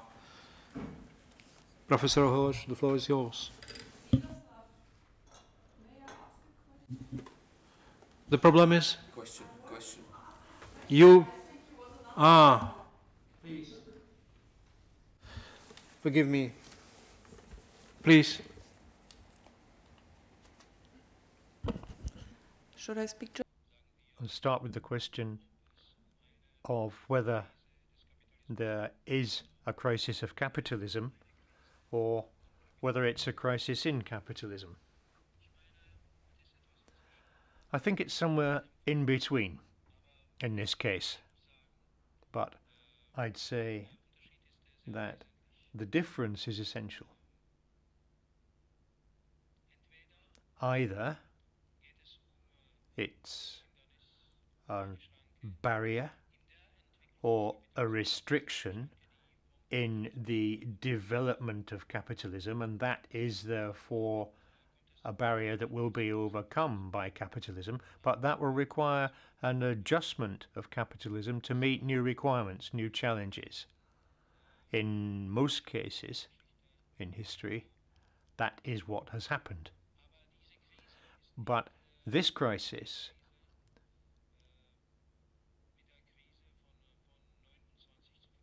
cannot easily be compared with the 1929 crisis. I've seen a comparative analysis of both crises published by a German publishing house. It was Beck, I think. And they published a comparison of the two crises. And I would say that it's essential to understand that this crisis was triggered by the financial system. That was the difference. It wasn't a crisis of overproduction. It is not a crisis of the central nervous system of capitalism. And the second crisis, the crisis of capitalism rather than in capitalism, that is a crisis in which you have to address the limits of capitalism as a system, where all the possibilities in the system have been exhausted. And I think of these two, I would much more opt for the former possibility. But there are signs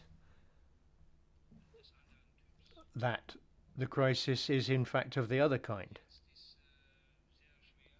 It's very difficult now for capitalism to find new markets. At the time of Marx, there was only a branch of production which was capitalized, and that was production itself, production of consumer goods. And there were large areas of activity such as services, small-scale production, which lay outside the capitalist system. What's of great interest is that Marx, in his analysis, went so far that Oskar Necht, the German socialist, says quite rightly that it's only now that capitalism is structurally in the form which Marx analyzed.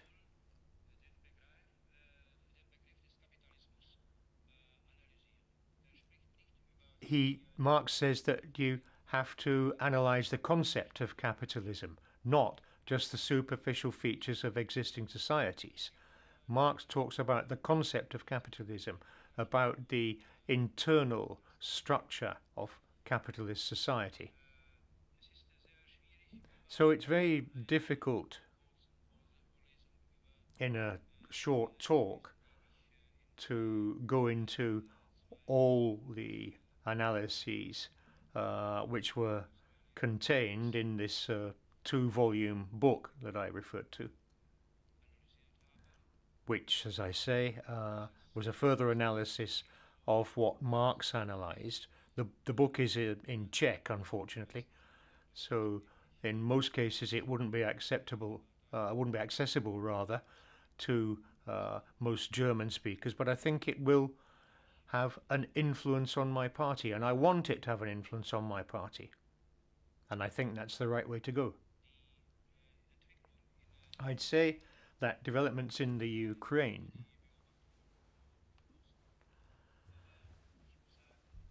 have attracted, of course, the interest of many outside observers, but it's interesting that none of the precursors of democracy in the Ukraine talk about Yushchenko, Tymoshenko.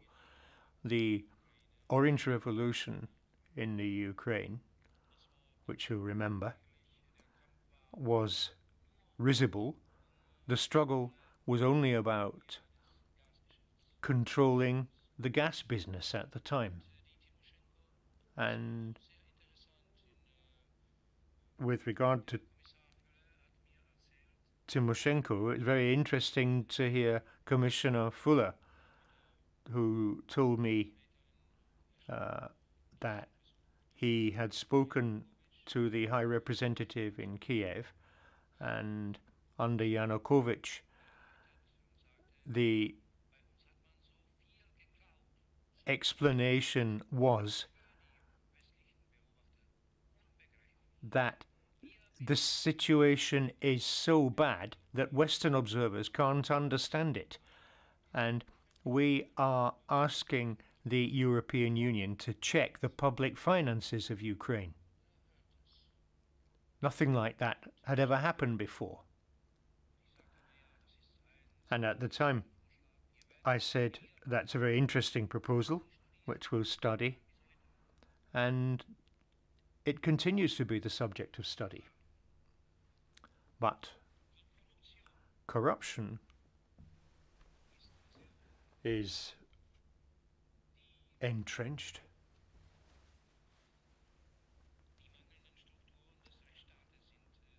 The rule of law, the structures of the rule of law are severely threatened to an extent which it's very difficult for Western observers to imagine.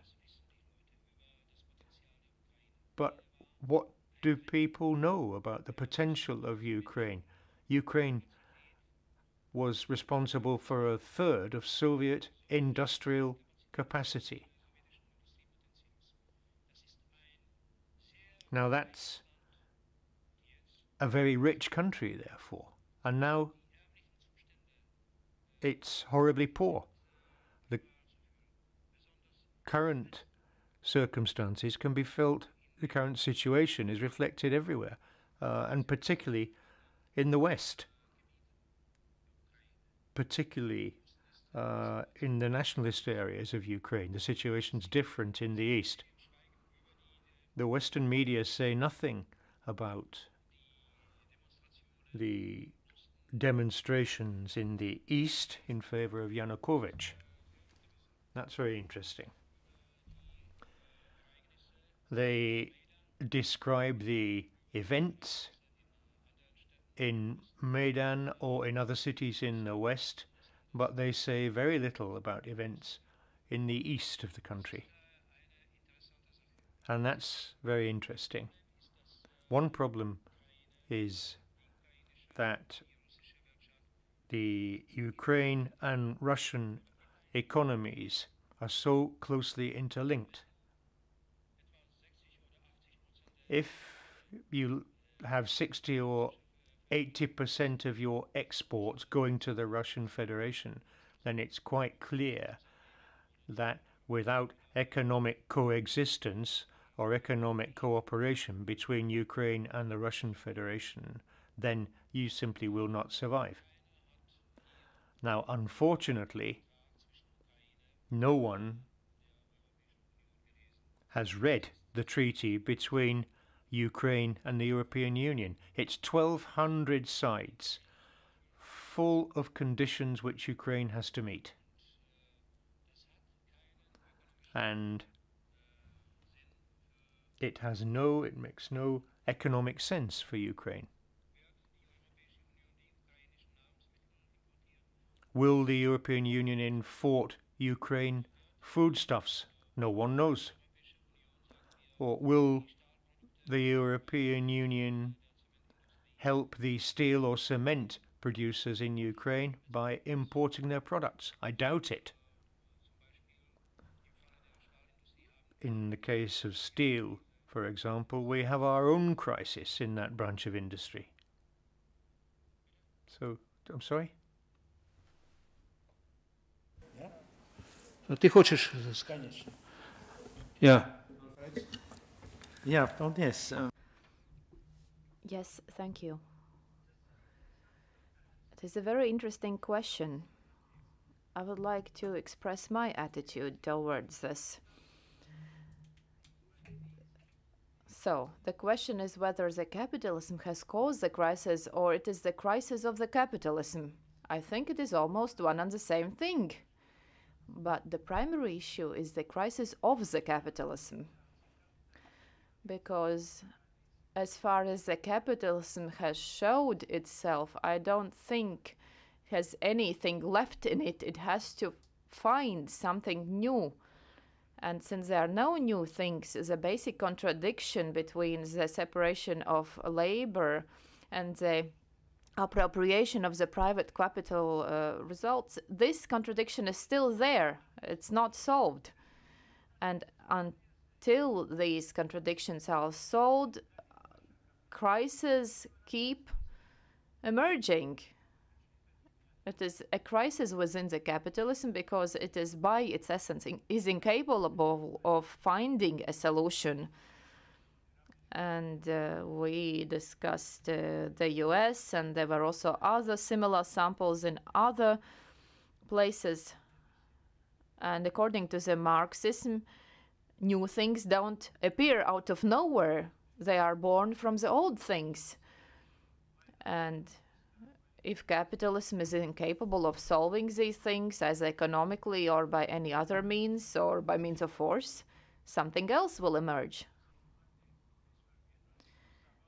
Because I can claim that I can say that this is the crisis of the capitalism because it is incapable of providing any solutions, because it just strives to increase productivity forever, to produce for less and gain more, and keep everything to itself.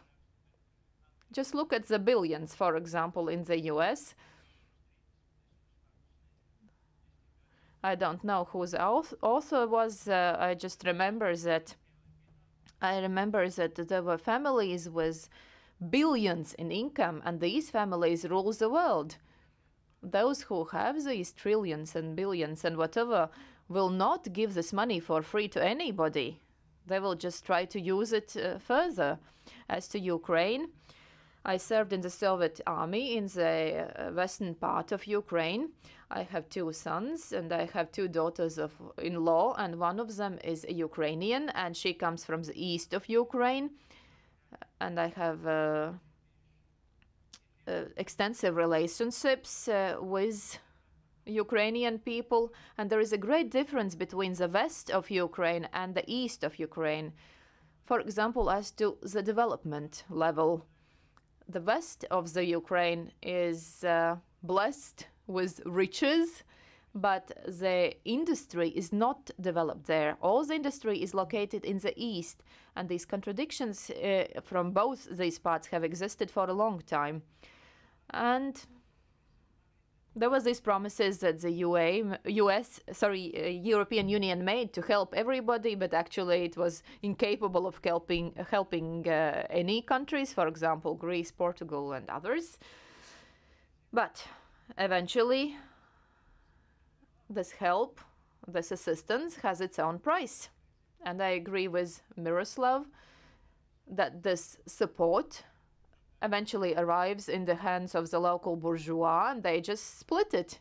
For example, when we discussed the preparation of the delegated acts with regards to the allocation of financing in the agricultural policy, we could not agree. We in the Rural Development Committee did not agree with the ways offered by the Commission, but the Commission is under the pressure of mass producers and not the small ones. And Commission wants to grab the rights of calculating and allocating, not considering the opinion of the Parliament. So we represent our voters. Commission is represented by bureaucrats. Even more, when the Commission joins its forces with the Council that represents prime ministers and ministers, these are the people that exploit those that cannot make their men eat meat. So eventually, I guess we'll arrive at a point in time where we all will have to vote against. So this is a contradiction that we cannot solve at the moment. But I believe that the mistake of Yanukovych was that all his strivings and his goal to become an associate member of the EU was not actually harmonized, aligned with those people who are Russian. Here we are speaking about 54 million people, huge industrial potential, agricultural potential, though smaller than during the Soviet Union, but there are still very many businesses there that have nothing to offer to the West, but they have a lot to offer to the East, even to the Far East, but not to the West, because the West is full of these types of products that they produce. And Russia promised if the Ukraine gives up the idea if the Ukraine does not join the customs union that extends to Kazakhstan or wherever, they will not be able to sell their products anywhere. The businesses have read this and they have understood that the Europe is not offering anything new and good to them. And that is the basic problem and the basic challenge. I believe that Yanukovych made a mistake when he undertook this obligation to become an associate member without thorough discussions with the others.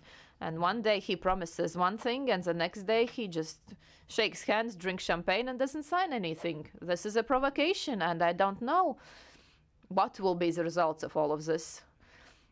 I don't believe that anyone is interested in splitting the Ukraine apart, but we still have a possibility to discuss that and analyze that. It is a very important issue, and when our President Schulz returns, or maybe he has already returned, I think we have to ask him what is going on there. It is a very important thing. It's not the small country. It's not a small country like Latvia or even with neighboring states where we have only 7 million, but this is a huge country with huge resources, with many people.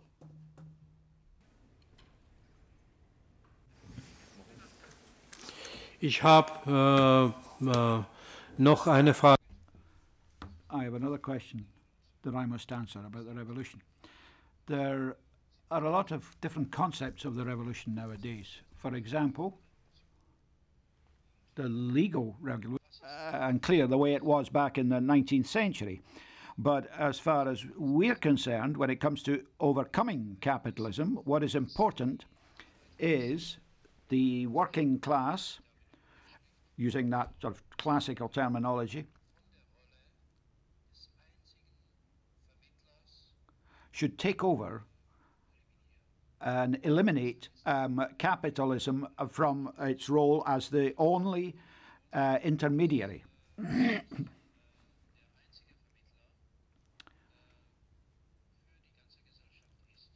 For now, capitalism is the sole mediator, the sole intermediary for all of society, and that's a dominant role for capitalism, and the proletariat, the working class, is supposed to reduce that.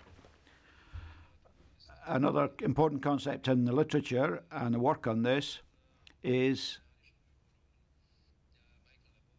work by Michael Laboritz, who's a Canadian philosopher. He is of the opinion that it's Marx's Das Kapital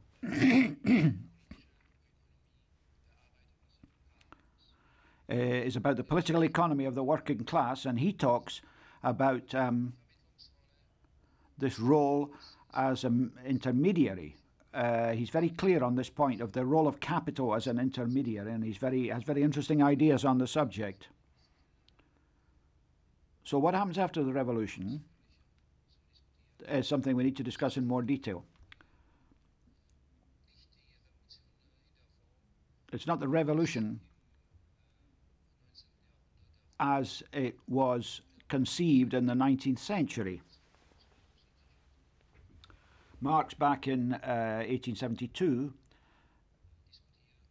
talked about how we could peacefully, without resort to violence, and overcome capitalism, as I say, without resorting to violence.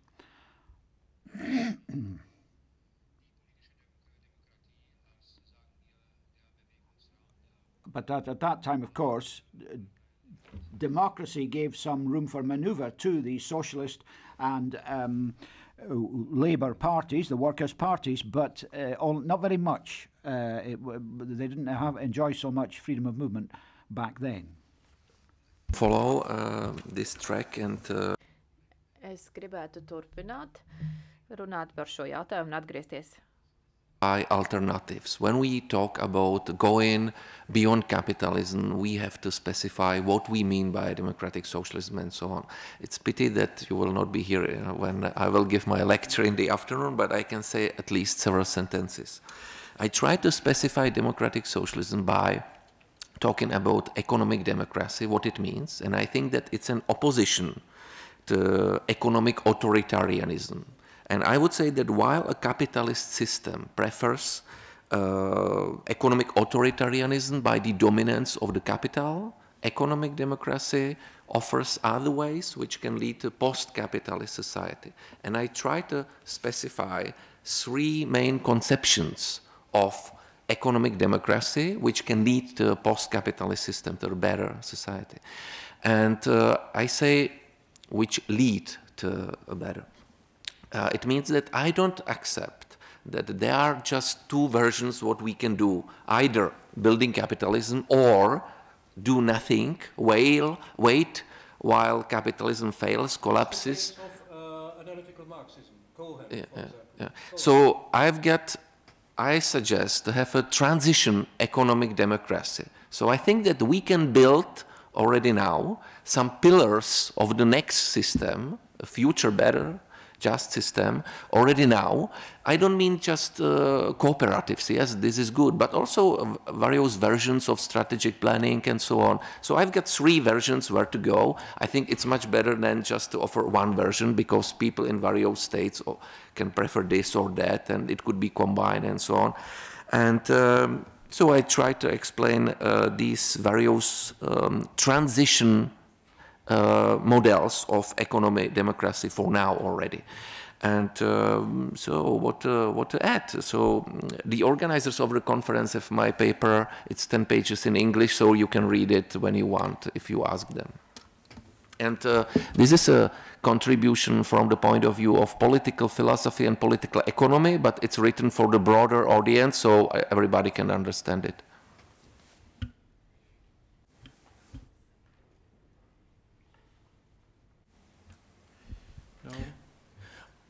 Now Mr. Dimush has the floor. Otázka, čo je socializmus? The question, what is socialism, or how we should define the anti-capitalist alternative, is a question very often addressed to the leftist theoreticians. I don't think there are theoretical concepts how to define socialism. Some models have been mentioned here, such as participative democracy or Eastern European socialism. If we agree that this East European socialism was not a democratic one, we should also say why this was so. I believe the reason was there was a Cold War type of socialism, and the pressures that have caused the defamation of socialism were caused by the pressure of the capital, that is the pressure from the outside. But the difference between socialism and capitalism is in the ownership relations. So we live in a period where the private ownership is the dominant type, and our role is to change this, to improve the role of productive ways. So we should promote the cooperative ownership, and this situation would be the best way forward, how to get closer to the socialism, which would mean the introduction of the highest possible level of common ownership. So we should see the socialism in these, in the change of this ownership relations, in the decomposition of the current monopoly of the ownership. Somebody else to ask? If not, so yes, give me paper. Now we have to start with the contribution of Mr. Hohosh. Can the anti-capitalist alternative be the European dream? Mr. Ladislav Hohosh is from Faculty of Philosophy, Comenius University, Bratislava. Professor Hohosh, the floor is yours. Ďakujem za slovo. Thank you very much for the floor. I would continue where my predecessors have stopped. Mr. Rubix mentioned the risk of war I consider that a real risk. I agree with Mr. Ransdorf in saying that the crisis is helping the extreme right, and also that one of the alternatives in current times could be the phase of capitalist normalization, as mentioned by Mr. Hrubec. The term of European dream I adopted from the very well-known book by Jeremy Rifkin from 2004, which in its subtitle says how Europe's vision of the future is quietly eclipsing the American dream. Rifkin presumed that the European dream will play in the 21st century an inspiring vision's role, similarly to the American dream in the 20th century. It is not up to me, and I don't feel competent to discuss the American dream. When it comes to Europe, I would beg to doubt whether there is any vision in Europe that we could call the European dream. The difference between the two dreams, of so-called dreams, means the main difference between the two concepts of globalization. On the one hand, there's the Washington Consensus based on the ideology of neoliberalism together with neoconservatism, and on the other hand, there's the search for alternatives. The point is not to leave the European social model at the mercy of that system of globalization based on the hegemony of the US, or in a broader sense, the hegemony of the West. Europe should stand up against the well-known doctrine of China. There is no alternative.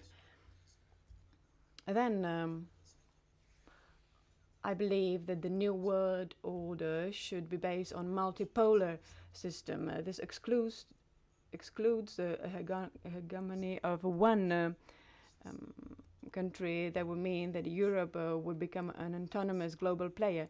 The end of the Cold War enables us to see the world as it is, without any omnipresent ideological pretensions based on the so-called class-divided world.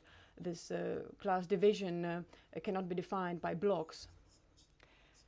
What we see is a worldwide transformation, and just as any transformation, it's highly unpredictable in its results. The amount of instability is increased. The transition to the multipolar system, which by definition will be defined by conflict. Unipolar and bipolar model were more stable alternatives because hypothetical dominance of the US and China is just another example of this bipolar dominance. What we see now is a multipolar system defined by centers of power on a multipolar level. An alternative would be a war which could potentially become a world war even. According to Rifkin, the US gave up the idea of fair redistribution at the beginning of the 80s, and they're trying to now establish that market exchange is no longer a viable way of trade, and they favor now reciprocity. The new binding bloc should be giving up of individualism in Europe. In 2012, Rifkin gave a speech at the European Commission within the Mission Growth Summit, where he spoke of the third industrial revolution which should save the Eurozone and the European dream. I shall not mention the details now, but I believe it's important when elaborating on the policy of the left, we should adopt the arguments that we tend to give to the Greens. The social justice and its arguments are discussed very often separately, without any relation to political an industrial welfare. The Rifkin's idea about the new industrial technologies, renewable energies, nanotechnology, and so forth, brings about significant changes. If I may, to bring it closer on an example of Slovakia. Slovakia is inadequately dependent on the car industry and will have to face eventually the challenges of electric vehicles and hydro fuel cells. There are other changes as well. Global changes and global warming will bring about significant changes, even if we manage to get a global agreement on CO2 reduction. The repeated catastrophes can cause social unrests and even endanger the political stability of governments and political elites. In Davos, the World Economic Forum, we heard ideas about climatic catastrophes in the US connected to high financial costs and damages, but also they discussed the matters of the so-called Egyptian Spring, which is connected with the helpless situation of well-educated youth who should normally be part of a middle class. Because the theory is closely intertwined with the current policy, I would like to highlight some fundamental arguments of the president of the parliamentary committee of the Slovak parliament, Mr. Luboš Blaha, at a recent major interparliamentary conference in the European Parliament's week. The basic thesis of his speech was that our job is to protect the European social model. Therefore, the EU should, in its trade policy, be much more mindful of social rights and environmental standards, and thus should protect the employment in Europe. Currently, we can see it the trade negotiations between the EU and the US. We should not let the multinational corporations dominate over states. The main problem of the EU is how to strengthen the social dimension of the EU, and in particular how to strengthen the states versus markets. When it comes to the trade agreement being negotiated between the US and the EU, if this agreement is to be signed in the current drafting, there is a serious risk that multinational corporations will indeed have dominance over states in terms of the so-called dispute settlement mechanism. So what are the promising alternative projects for the EU? The first one of these would be the social economy, which is contained in the so-called Single Market Act 1 and 2, and bears the name of social entrepreneurship. European authorities should take a lot more effort to promote production and credit cooperatives, social enterprises, and productive autonomy. The other idea is the idea of a Europe-wide unemployment benefits, or perhaps benefits for the poor, which the European Union could begin to create something like a social union in this way. We just saw an end of the petition for the unconditional basic income, and the result is not yet known. More importantly, though, is to ask the question rather than enforce immediate implementation of these matters. I'm not quite sure whether the leftist parties really use this petition to promote the policy.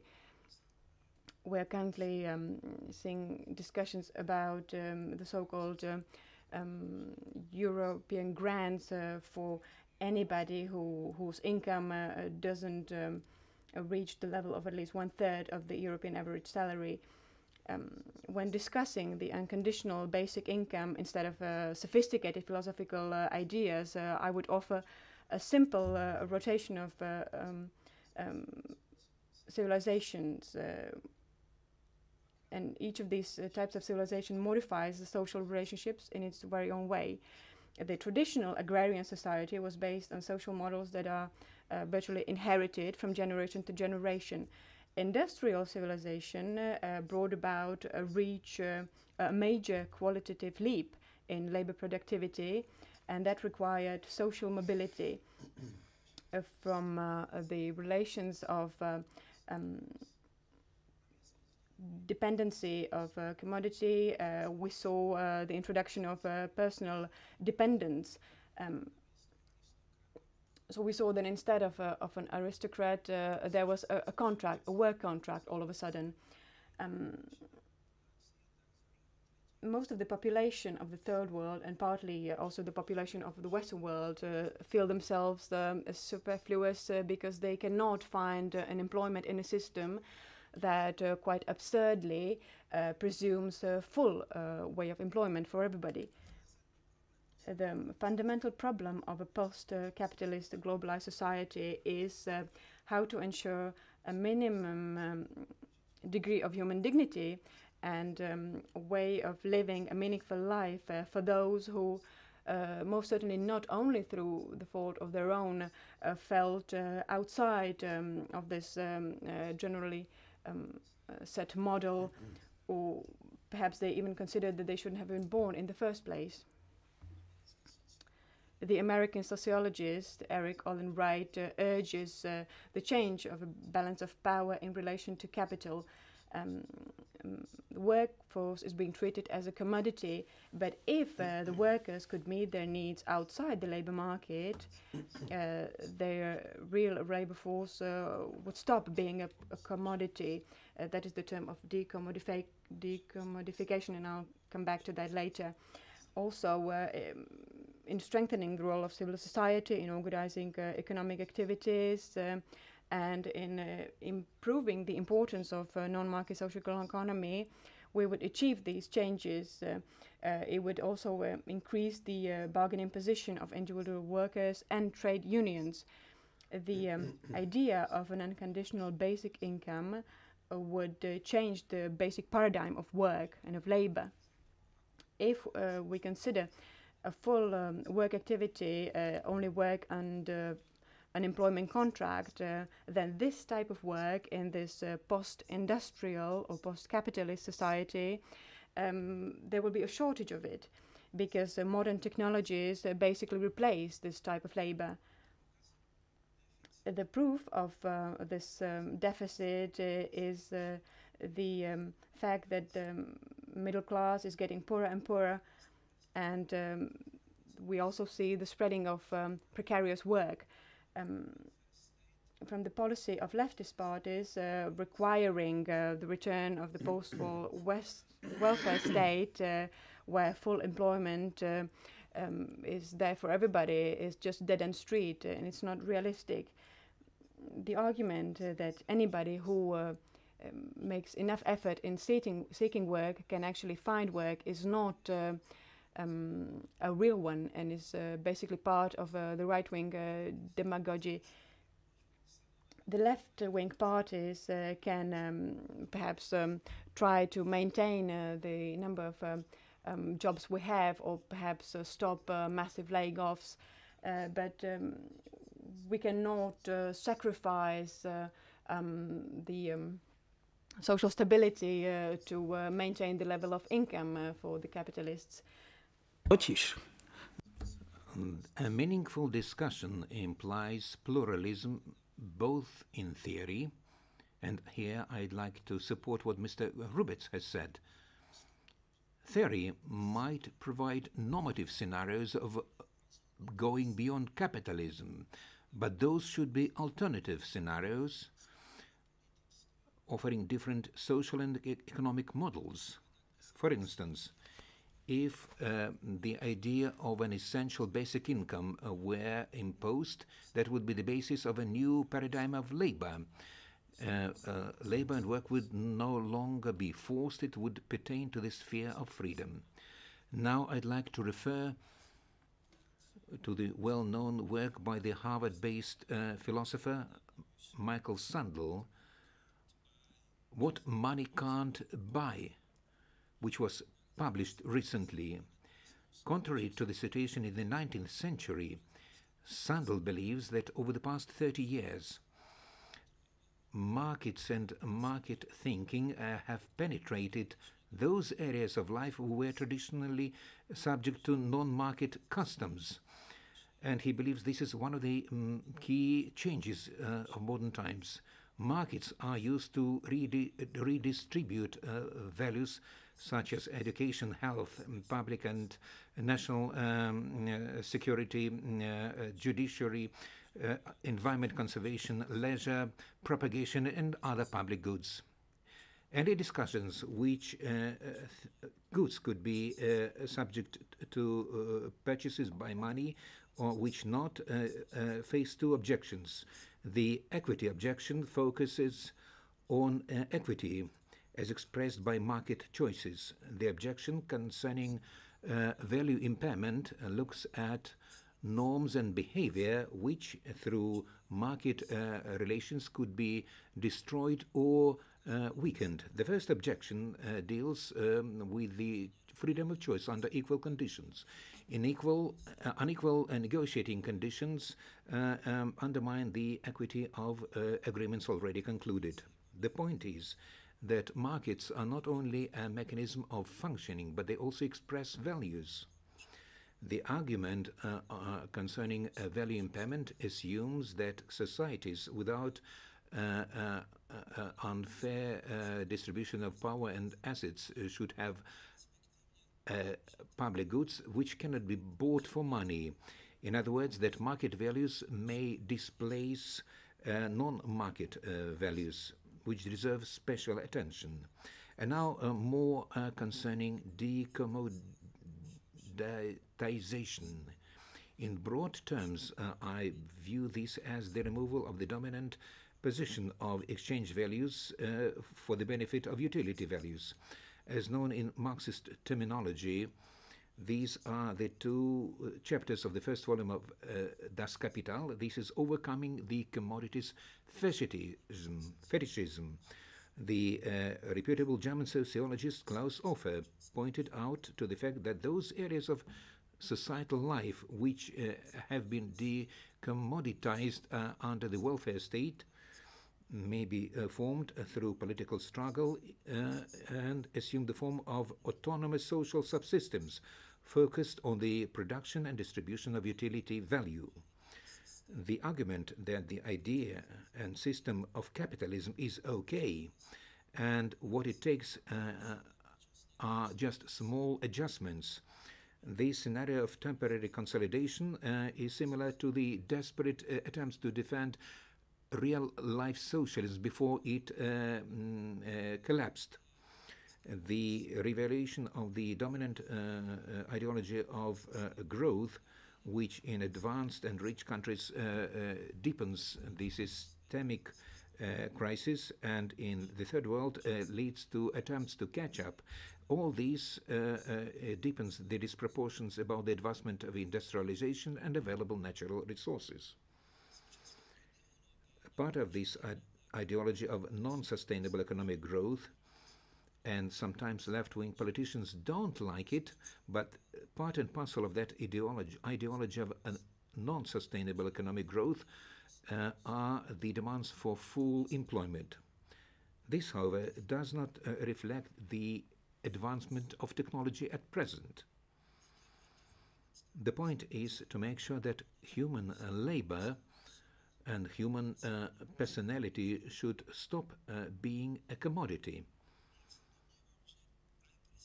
I believe that insisting on an essential basic income has to do with the basic right to minimum human dignity.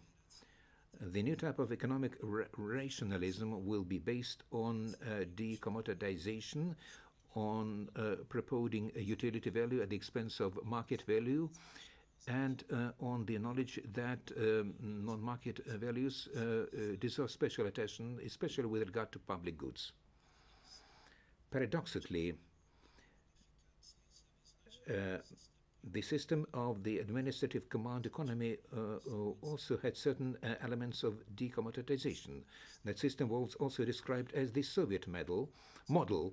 Prices were set arbitrarily and were a tool of social policy.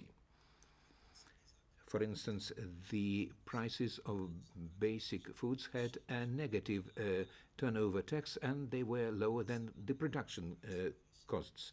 I'd like to refer to Boris Boden, Zone des Übergangs, vom Ende des Postkommunismus, the end of post-communism. Building a modern welfare state after World War II was a common feature of Europe, both in the East and West.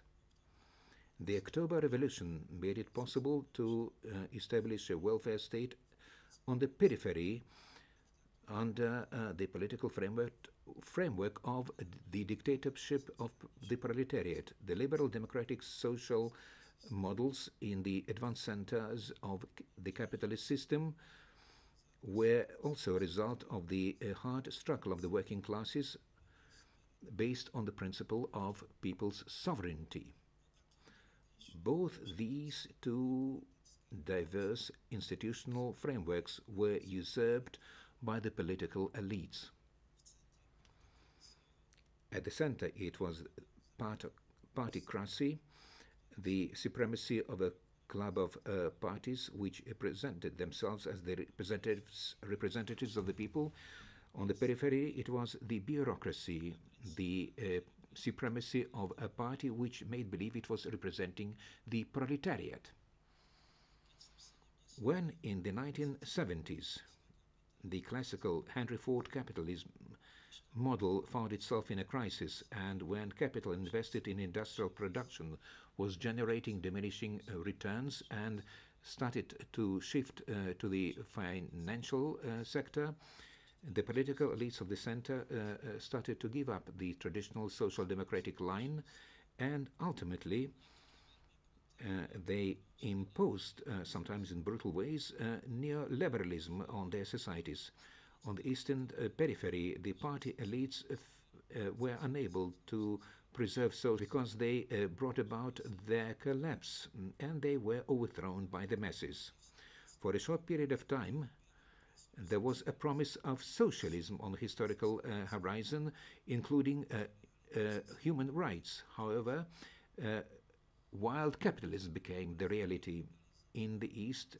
On the periphery of globalized capitalism,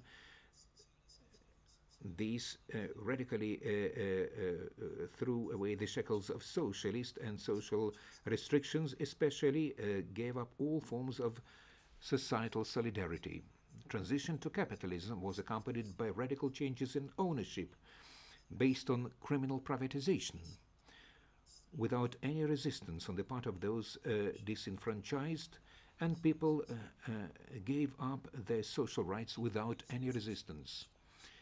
The dismantling of the welfare state took place on both sides.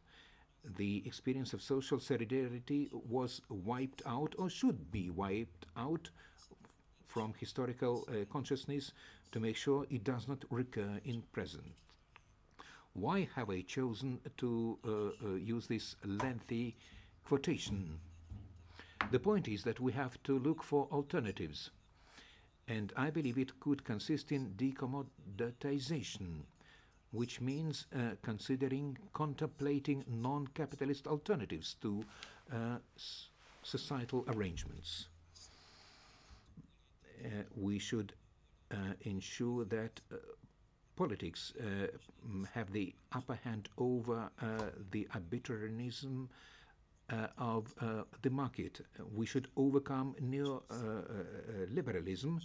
Unfortunately, we don't have enough time now. It is interesting why the hegemony of neoliberalism persisted, despite the fact that both the theory and practical experience undermined that model, especially during the first crisis in 2007-2008.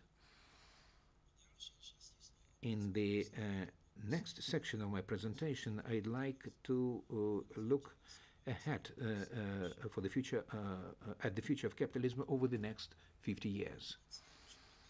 A revolution took place at the end of the 1960s, and that revolution was carried out through emancipation movements. The structural crisis of the current system, the global shortage of profit commenced in the 1970s, and at present it is reaching a climax. Only 0.5% of financial transactions bear on real physical underlying economy, that is, effective allocation of resources.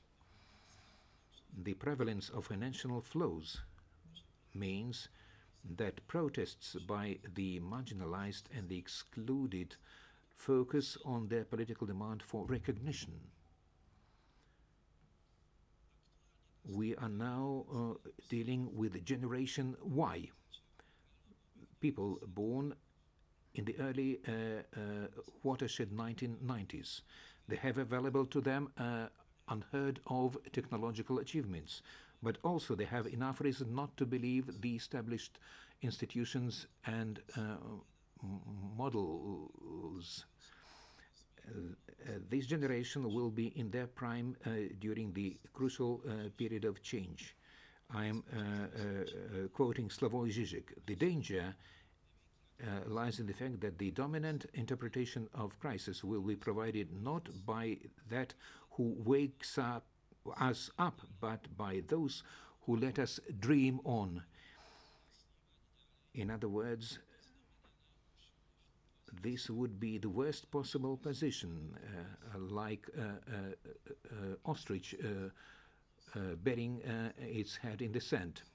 This is an absence of responsibility for the future, which makes much more probable disastrous scenarios. In the second half of this century, we'll be observing a situation dramatically different from what we have now. A new civilization paradigm will come about through gradual transformation, resulting in a basic qualitative change, which cannot be predicted. And this can be described as a revolutionary change. The current world order is so extremely oscillating and far from the equilibrium that it simply cannot persist. The dynamic system as civilization in the singular, which in the relationship between the center and periphery includes various cultural areas, that is, civilizations in the plural, will find a new shape in the form of a new world system. Capitalism, in its long historic cycle, has been doing well over 500 years because it would always oscillate back to the equilibrium. Systems in the equilibrium status and out of equilibrium behave differently. And then traditional rules become to be violated and they start working in unusual ways. And if the environment is too dramatic, the system becomes non-linear, offering opportunities for small groups and important minorities. More attention, either positive or negative, will be demanded by what I describe as globe gladiators. In fact, this is the term coined by Toffler. The question is how religious communities, global corporations, political parties, environmental movements, human rights organizations, and other elements of civil society will be represented in the institutions of a future world. Fluctuations, oscillations of the current capitalist global system are so far-reaching and beyond control that no power would be able to regain control over them. The system begins to bifurcate. In other words, it may choose at least one of two directions in an attempt to regain new stability. There may be two alternatives, there may be more alternatives. Hypothetically, a new world system will be an alternative to the current shape of capitalism. And what is at stake? Yes, what is at stake? To what extent will it resemble current capitalism? There are many disputes about them. Defenders of capitalism would like to replicate as many elements of the current system as possible. They would like to preserve the hierarchical imbalance, a large extent of exploitation in the system. But in essence, that system ceases to be capitalistic in the conventional sense of the word. It is being transformed to something similar to a feudal fascist arrangement. Characteristically, feudalism was in no position to gain total control over the population, but I'd like to refer to Foucault, but current biopolitical production makes it possible to control the population in totality, and futurologists should also deal with what may happen if the patent to life becomes private property, or if we were able to buy immortality. I'm not referring only to the genetically modified organisms or Monsanto. Another alternative would be a system which would be more participative rather than hierarchical and relatively equitable, and exploitation would be constrained or gradually ruled out. A leap towards a new system is emergent. It cannot be forecast. Moreover, we do not know whether the new system will be better or worse than what we have now. What we know by all means is that preserving the current living standards in the advanced part of the world appears to be problematic. The water, food bubble, climate change, and so on. The result of this conflict will be determined by political struggle, which will be more or less violent. In other words, a decision regarding a new world system could be formulated into two framework alternatives: more or less inequality. It will be a decision in the normative framework of justice, either the value of equality or a deepening inequality, either transformation after a critical measure of change results in a non-capitalist society, or there will be destruction, which may be extremely negative, although destruction may apparently appear creative. It may also end up in global chaos and new barbarism. Inequality is an attribute of human history from the very beginning. However, at present, it is becoming extreme. The process of economic globalization leads to the supremacy of financial oligarchy, which has become a class of global capitalists. The EU will have to decide which way to walk down vis-à-vis the 124 million people living at the poverty line, and that will have to be done irrespective of the available resources. This is no less than 1/4 of the total population of the EU.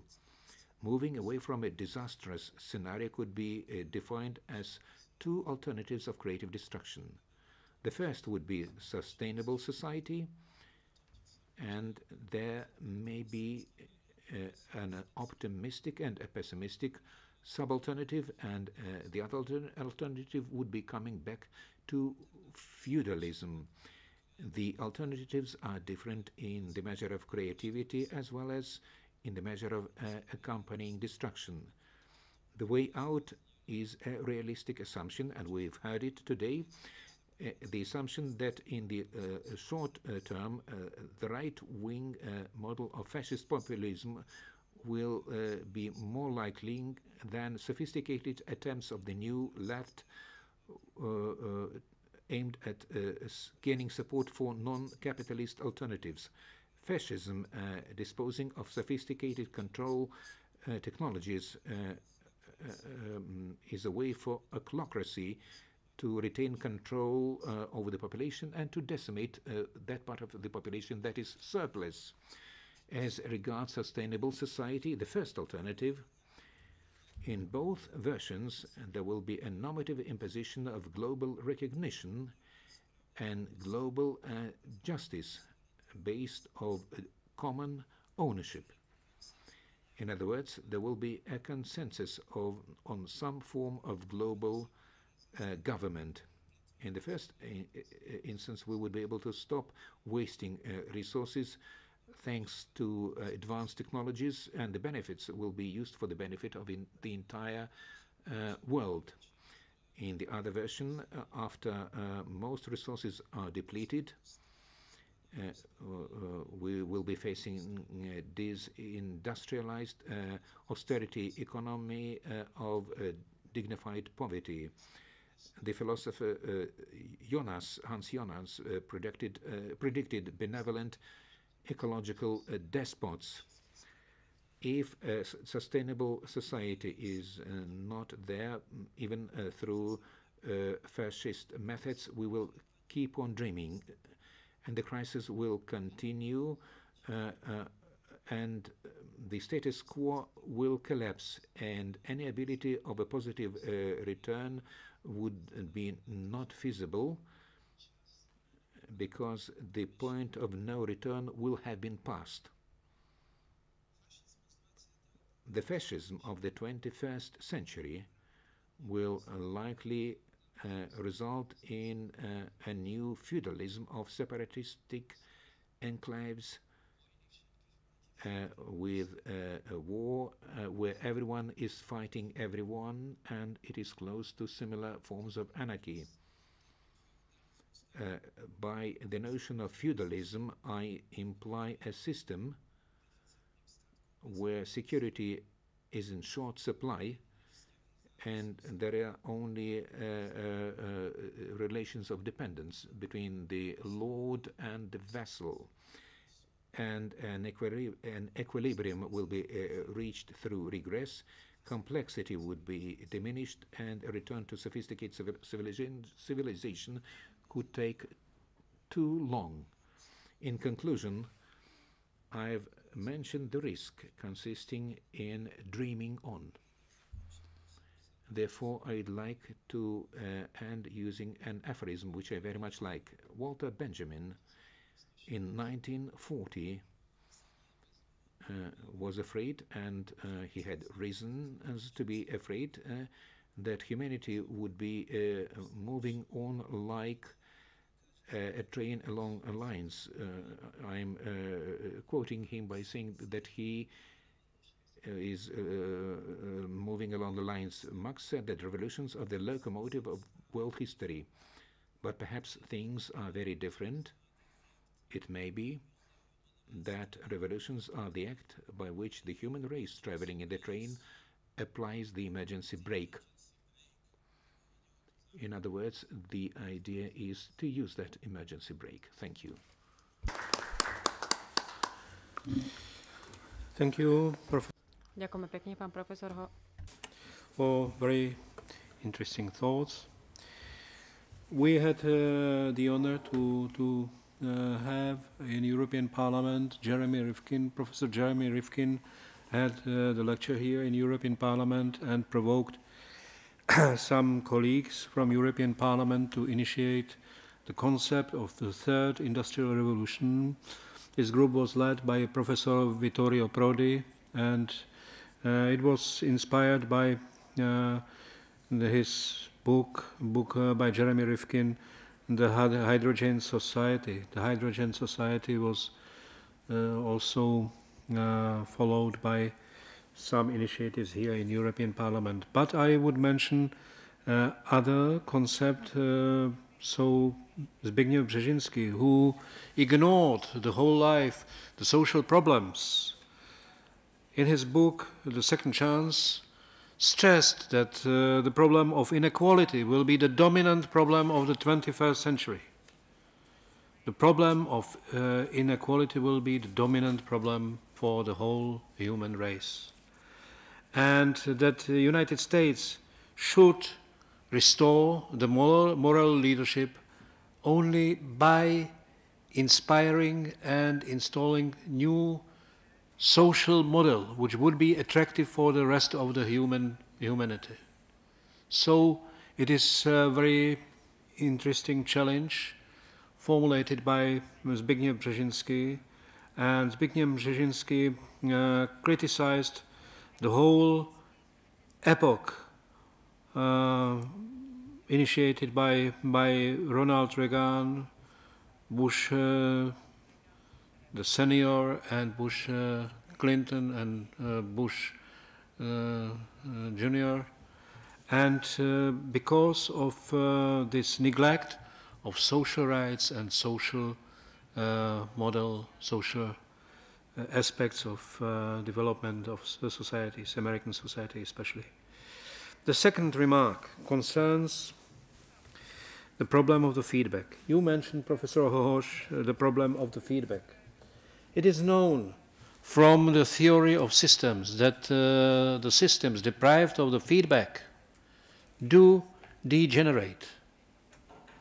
And it is the problem of recent capitalist system, because, for example, when British Queen came to London School of Economics, provoked the economists by the question, gentlemen, you didn't know that the crisis will come?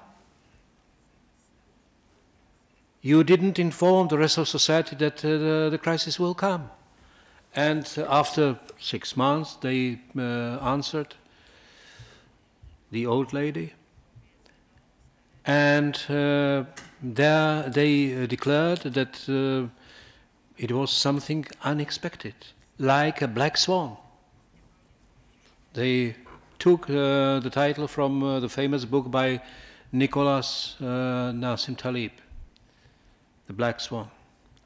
But as Nouriel Roubini says, the crises are white swans, not black swans. And the problem is that many economists warned that the crisis will come. Like Nouriel Roubini, Russian economist Mikhail Khazin, he formulated his thesis about the coming crisis already in 2003.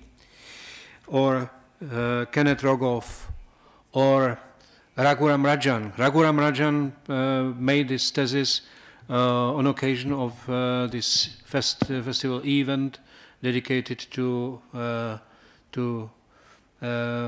anniversary of Alan Greenspan. But in this event, he was treated like a criminal. Now he is known that he was right, but many economists were neglected or denigrated when they formulated the thesis about the coming crisis. As I say, that the system deprived of the feedback is in danger to degenerate. Third remark concerns the problem of equilibrium. You mentioned it was a very essential part of your speech, the problem of equilibrium in the society. But it is, yes, the time. The problem of equilibrium is something like sanctuary for the economists. They are obsessed by equilibrium. But the problem is, as Schumpeter demonstrated, that if the society would be based on equilibrium, so the phenomenon of entrepreneur would be impossible.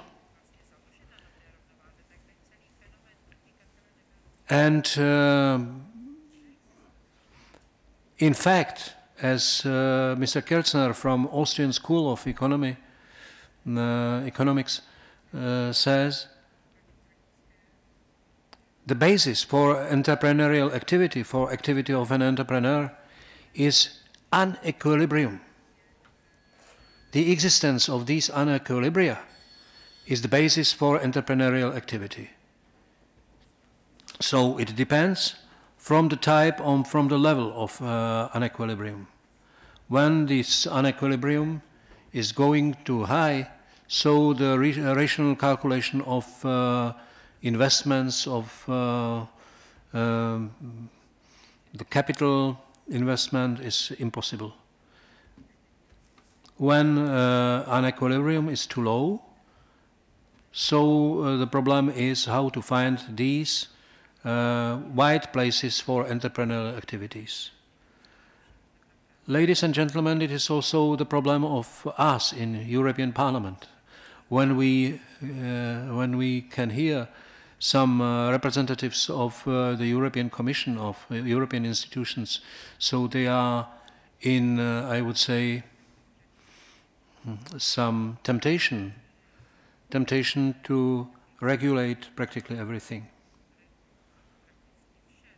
to achieve this, I would say, society of equilibrium.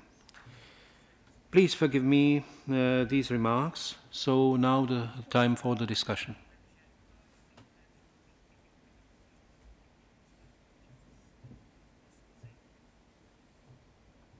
If not, if it is not the case, so I can only declare the lunch break, and we will continue after the lunch break. And 3 p.m. we will resume our activities. The first speaker will be Marek Hrubec from the Center of Global Studies in Prague, and he will be followed after discussion by Dr. Peter Dinuš from Institute of Political Science of Slovak Academy of Science. Enjoy your meals, and after the lunch break, we will start anew. Thank you. In the afternoon of today's hearing, the next to speak will be Mr. Marek Hrubec, working now as director of the Center of Global Studies in the Institute of Philosophy at the Academy of Sciences of Czech Republic. He also teaches the political philosophy and global studies in the Institute of Political Science in the Faculty of Philosophy at Charles University in Prague. And he lectured not only in the countries of European Union and in the United States, but also in China, Brazil, Chile, Russia, India, Indonesia, Vietnam, South Korea, and New Zealand. He is an author and co-author of 7 books and an editor of 10 books and author of many articles. He has published in English, Czech, Chinese, and Russian. As senior research fellow, he made his own individual research and has led research teams, focusing especially on transdisciplinary themes of local and global justice, global capitalism, social, political, and intercultural global interactions, poverty, social, political, and cultural recognition, political and economic democracy and participation. He has developed a theory of global society and politics. He has been also active in civil society as a member of NGOs focusing on social and political justice, eradicating poverty and participation. So, my dear colleague Marek, you can speak now. The floor is yours. Good afternoon. First of all, I would like to thank the organizers of this illuminating conference, especially Miroslav Ransdorf. I will talk about the meaning of economic democracy with the subtitle On the Way Towards a Post-Capitalist Society. Democracy contains political and economic aspects. While it is quite common to speak about greater participation, and democratization in politics, such reflections are rare in the field of economics. How is it possible that, in economics, people put up with the hierarchical structure of steering and the impossibility of employees and citizens to decide upon the running of enterprises? In other words, how is it possible that people want democracy in politics and they don't ask for the same in economy? Why do they tolerate economic authoritarianism and social injustice? Moreover, because public deliberation and political democracy in general have their own economic preconditions, citizens are expected to pursue economic democratic inclusion in order to secure also political democracy. Economic democracy is an opposition of economic authoritarianism. While a capitalist system prefers economic authoritarianism by the dominance of capital, economic democracy leads to a post-capitalist society. To be specific, we have to ask what is meaning of economic democracy. We can specify its meaning in the pluralist way by defining at least three main concepts of economic democracy which lead to a post-capitalist society. To begin with, however, we must say that at the present most people don't consider any return to the model of economic order realized in the so-called really existing socialism before 1989. They ask for various other versions of economic democracy, at least most of the people, if they think about that and want it. First of all, let's talk about Parecon. What are the models of real economic democracy? Parecon, it means participatory economics, refuses both the market and elite planning and is based on democratic compilation by plans by the citizens themselves. While in the past, central planning by state bureaucrats offered a share in economic decision-making to a small elite of politicians and experts only, participative economics enables all citizens to participate in decisions, which means equality in economic decision-making. People have to have the opportunity to express opinion concerning their needs and desires, and on that basis, to formulate economic projects and, together, general disposition of the economy where various forms of ownership exist simultaneously, dominated by various forms of real common ownership, public ownership. Obviously, not only formal. In the modern complex economics, citizen planning would require decision-making, consequently underpinning by consulting individual measures with experts in various problem areas and with enterprise leaderships, so that the decisions made by the employees would be based on the knowledge required. However, critics of participatory economics object that citizen planning economy would be very complicated and inefficient because not even after consultations with experts, people would be sufficiently qualified to be able to formulate their ideas about future demands of goods and services, and that would be a problem because that sufficiency of their knowledge cannot be enough.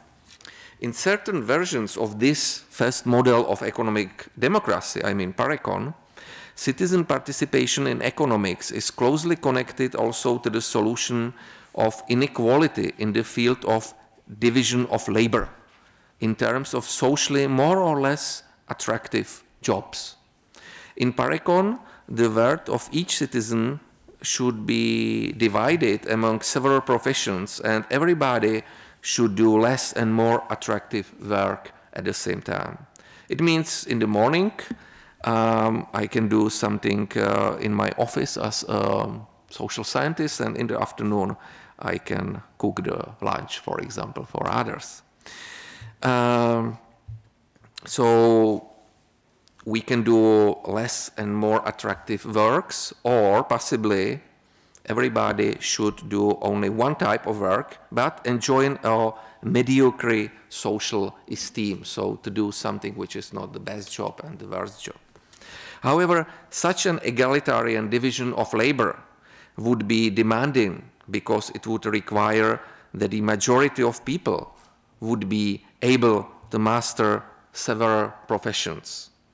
If the model is not spread to more countries, the diminished division of labor resulting in lower efficiency of workers would result in economic weakening of the country in competition with other more efficient countries. So it would be a danger and probably a disadvantage of this kind of economic democracy. But it's a very good model, but of course at the same time we should address also possible problems which could be connected with this model.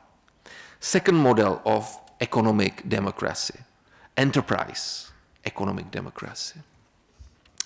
Since Parecon makes great demands on the citizens' ability to perform economic planning and to qualify for several professions, for many citizens this model is difficult to imagine, and therefore it is less realistic. More realistic, even if probably less fair, is the second model of economic democracy. It means enterprise economic democracy.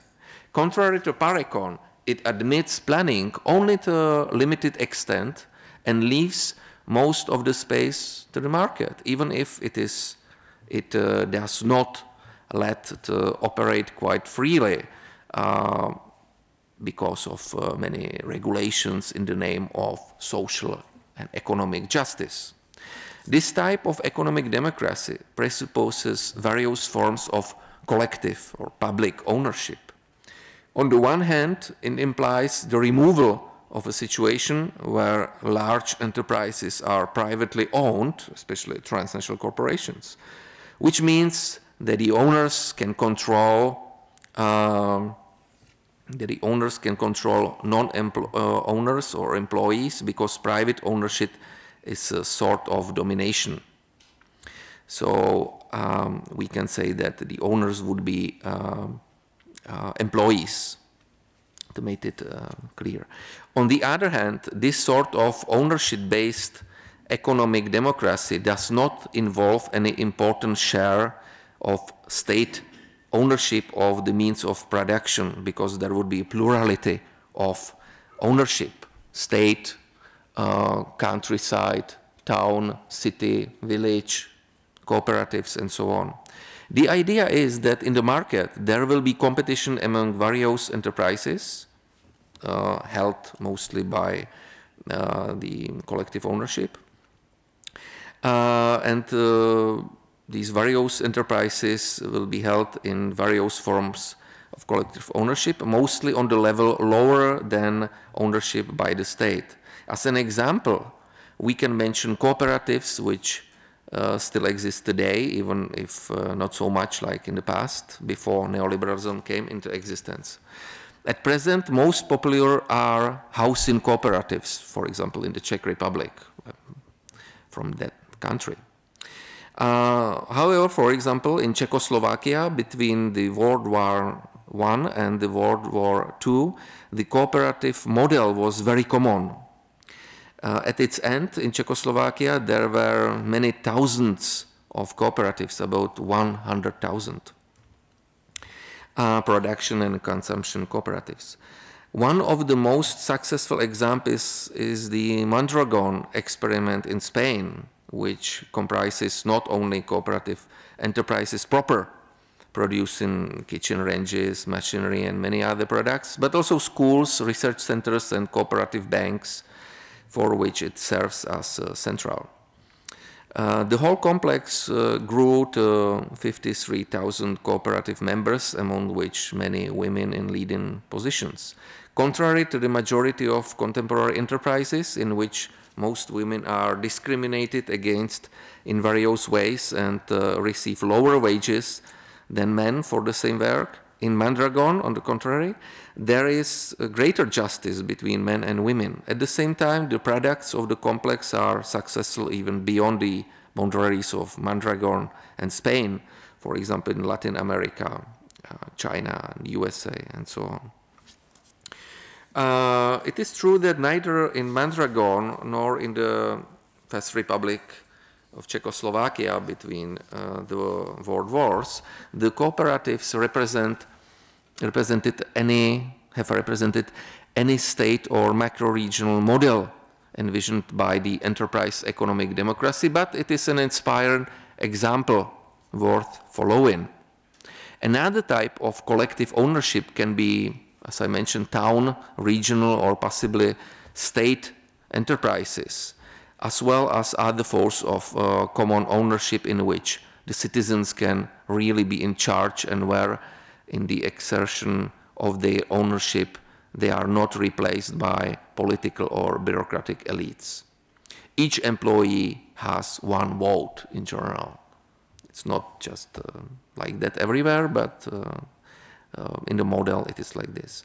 The advantage of enterprise economic democracy is its realism, because its elements, enterprises run in various forms of common ownership, are already today here and to a small extent realized already now, and can successfully be developed to a degree where they would no longer only be a complement to the current system, but where these so far marginalized elements would become the principal form of ownership and consequently the pillar of the new just system, better system, the socialist one.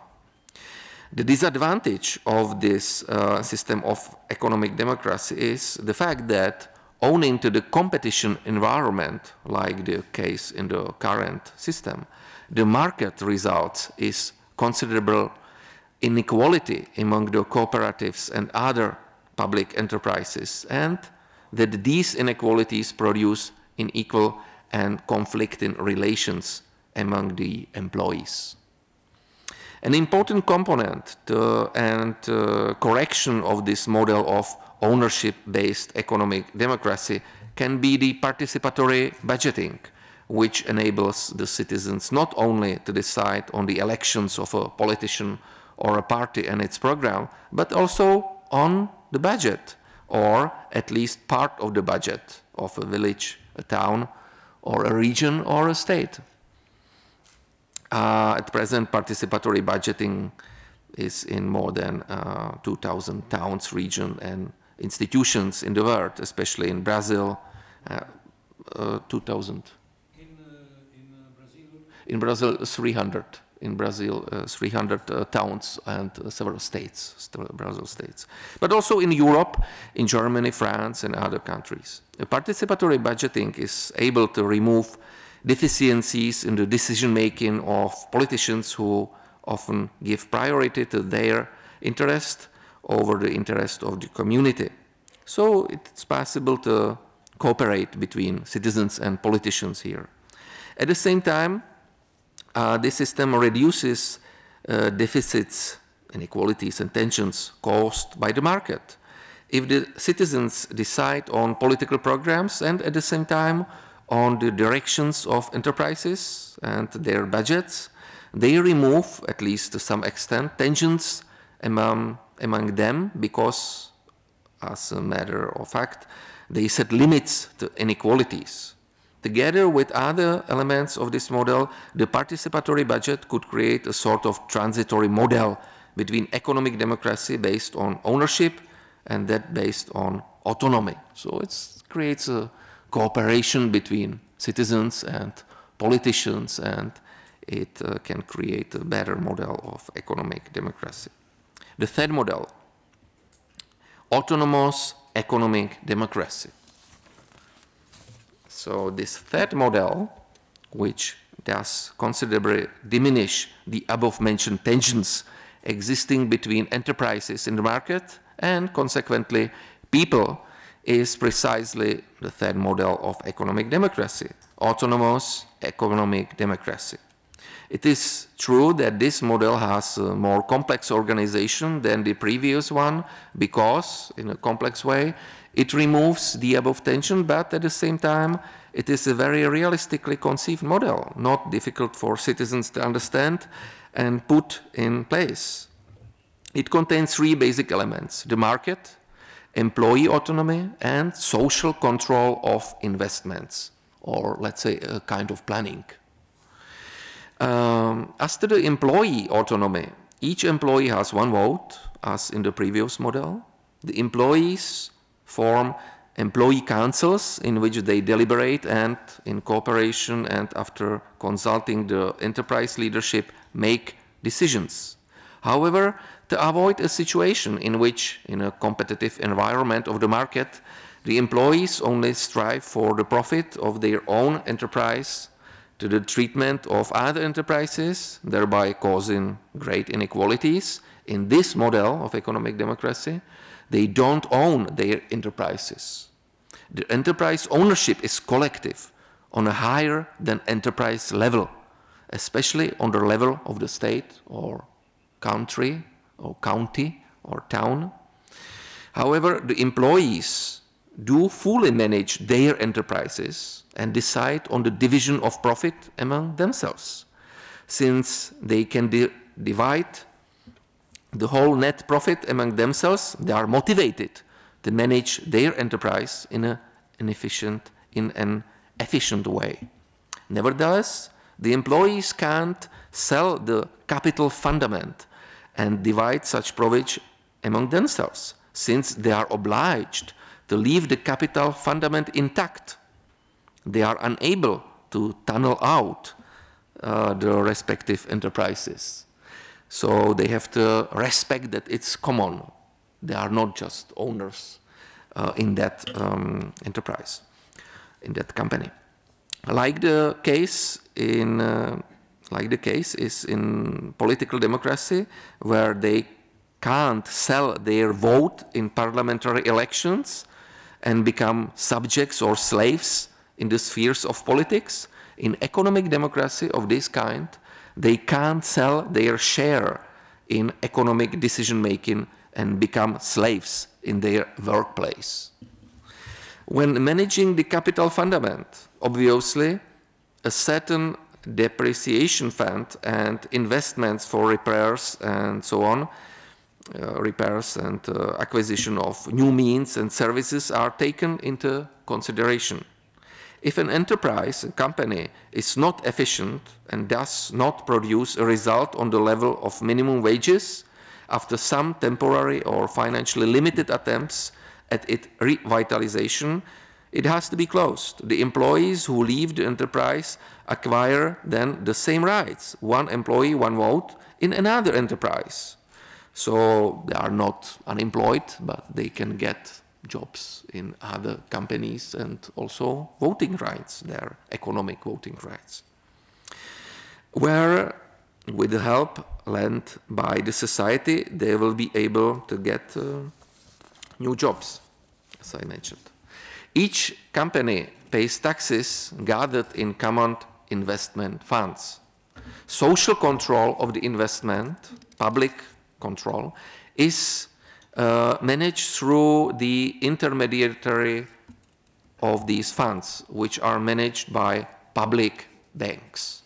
These banks made possible the return of investments into the economy on the basis of citizens' economic decision planning, in cooperation with politicians and experts in the respective departments and fields of production, services, etc. So they plan it together.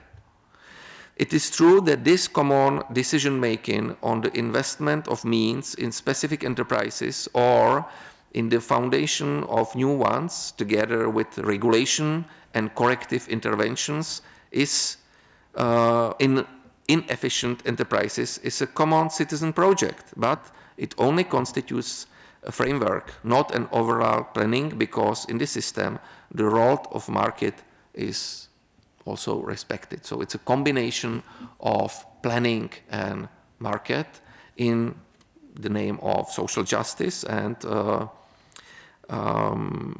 also ownership is divided.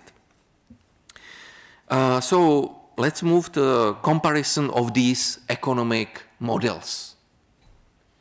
In sum, we might say that while the first mentioned model, Parecon, stresses citizen planning, the second model of enterprise economic democracy, by contrast, admits the fortuity of the market, partly.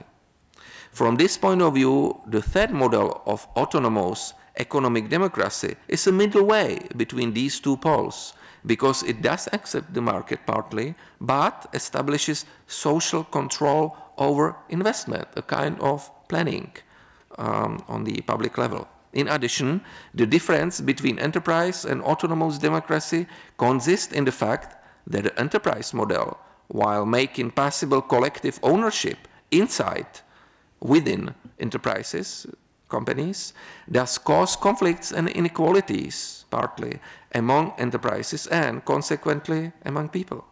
By contrast, the autonomous model of economic democracy permits the employees to decide on the whole profit, but the capital fundament of the enterprises is fairly managed by all the citizens, by public ownership, and not only by the employees of individual enterprises, who might egoistically only promote the interest of their own enterprise. Even if Parecon probably seems to be most just and fair, and enterprise economic democracy the least fair or just, from the point of view of practical realization at present, now, on the contrary, enterprise economic democracy appears to be the best because it's very realistic, and Parecon the worst because people can't imagine exactly details of this complicated system.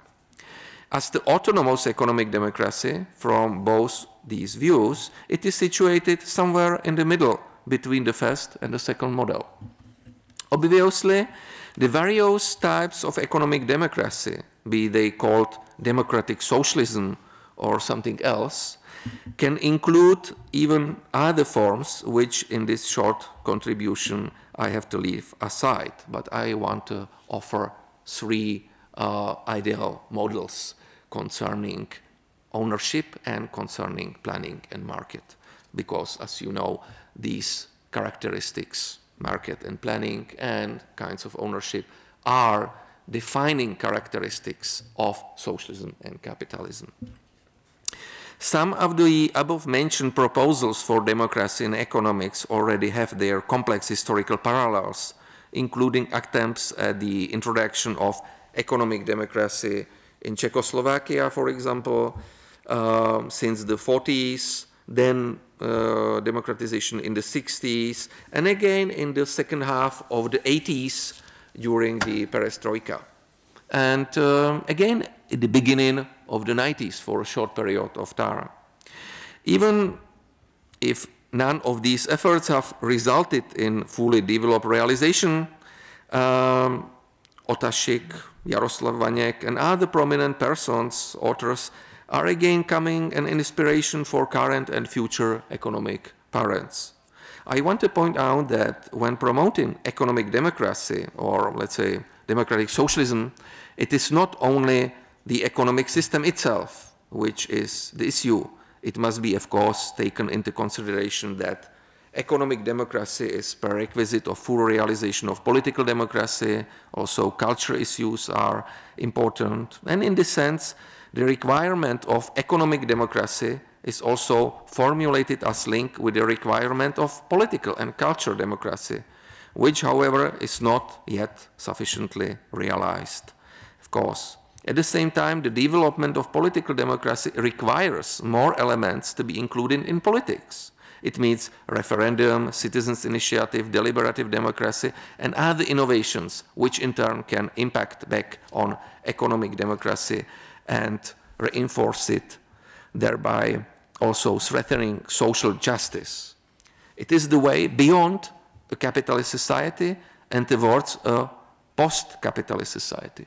And I mentioned these models because I wanted to stress not just improving the contemporary capitalist system as it is with the main pillars, and I don't just want to wait for a new model for the collapse of capitalism and then think about a new model, but I want to show how we can create pillars of the new just system, democratic socialism, already now in this system as a Trojan horse, let's say, and then to develop it in the future. So we can do something already now and not just improving the contemporary system, but making improvement only if it is a pillar, if they are pillars of the future system. Now I would like to mention several points on post-democracy and pre-democracy to put my considerations and analysis of economic democracy into the broader picture. At the age of global capitalism, we can't develop economic democracy in a meaningful way only within a framework of nation states.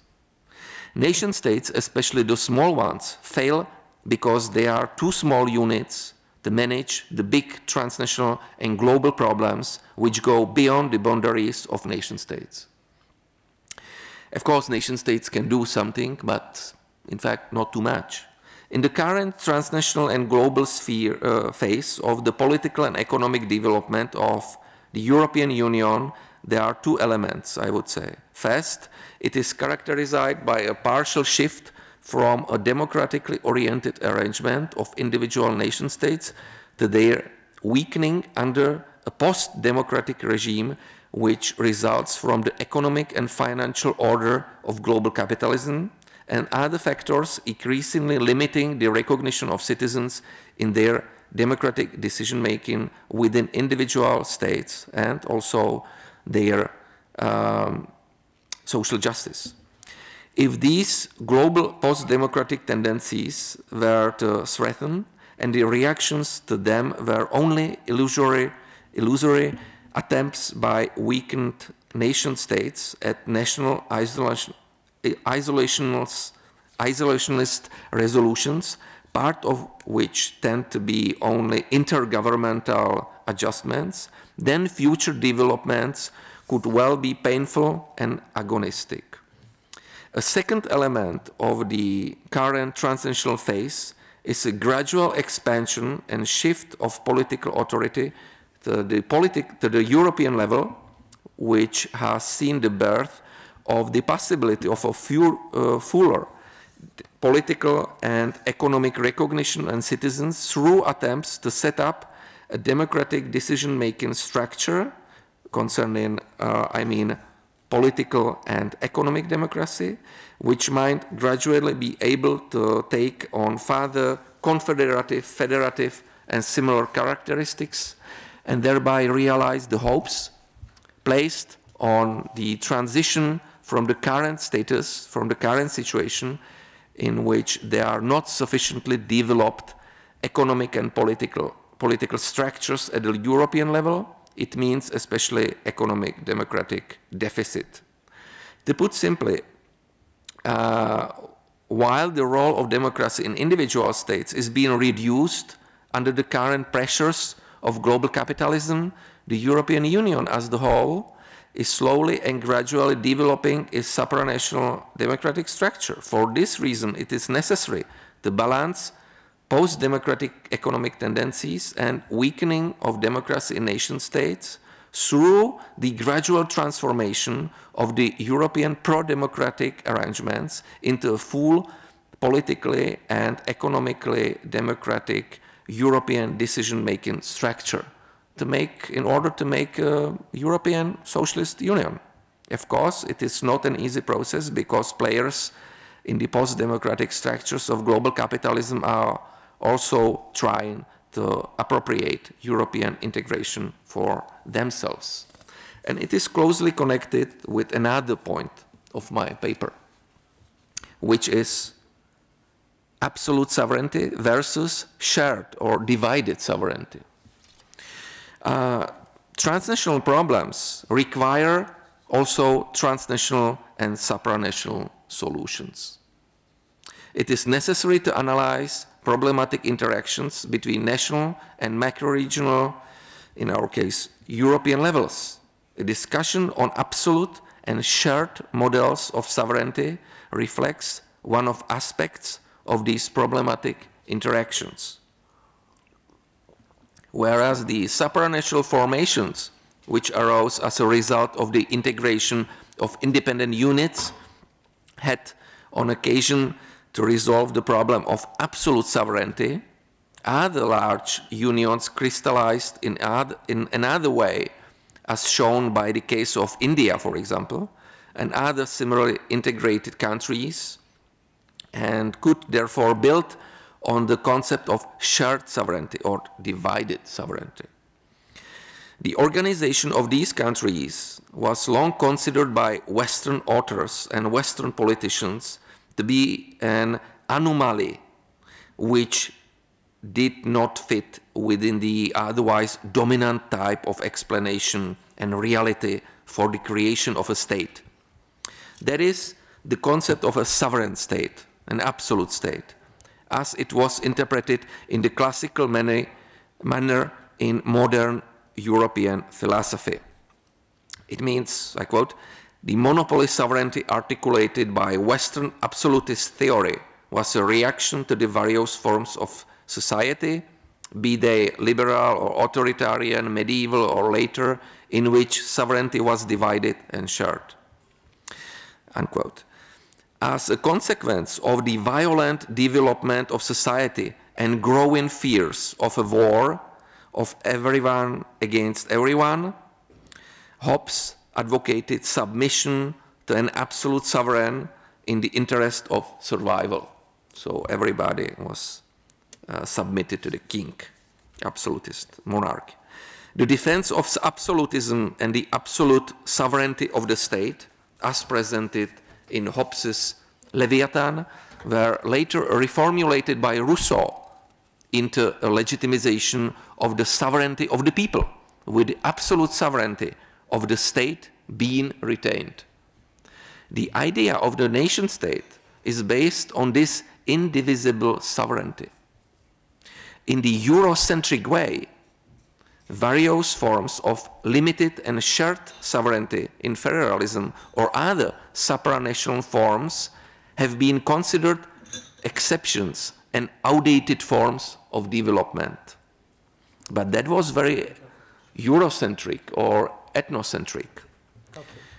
The colonial expansion of the European countries did not indeed have as its aim the provision of sovereignty to the colonized territories, but one of the consequences of it was to begin the unintended distribution of the idea of the absolute sovereign state to Africa, Asia, and both Americas, where it was partly applied in practice in the post-colonial period. However, in the countries outside Europe, the concept of a fully sovereign nation state was received and implemented to a much lesser degree than called for by the Western-oriented and West-centric and Eurocentric claim for the universal, or let's say pseudo-universal validity of this concept.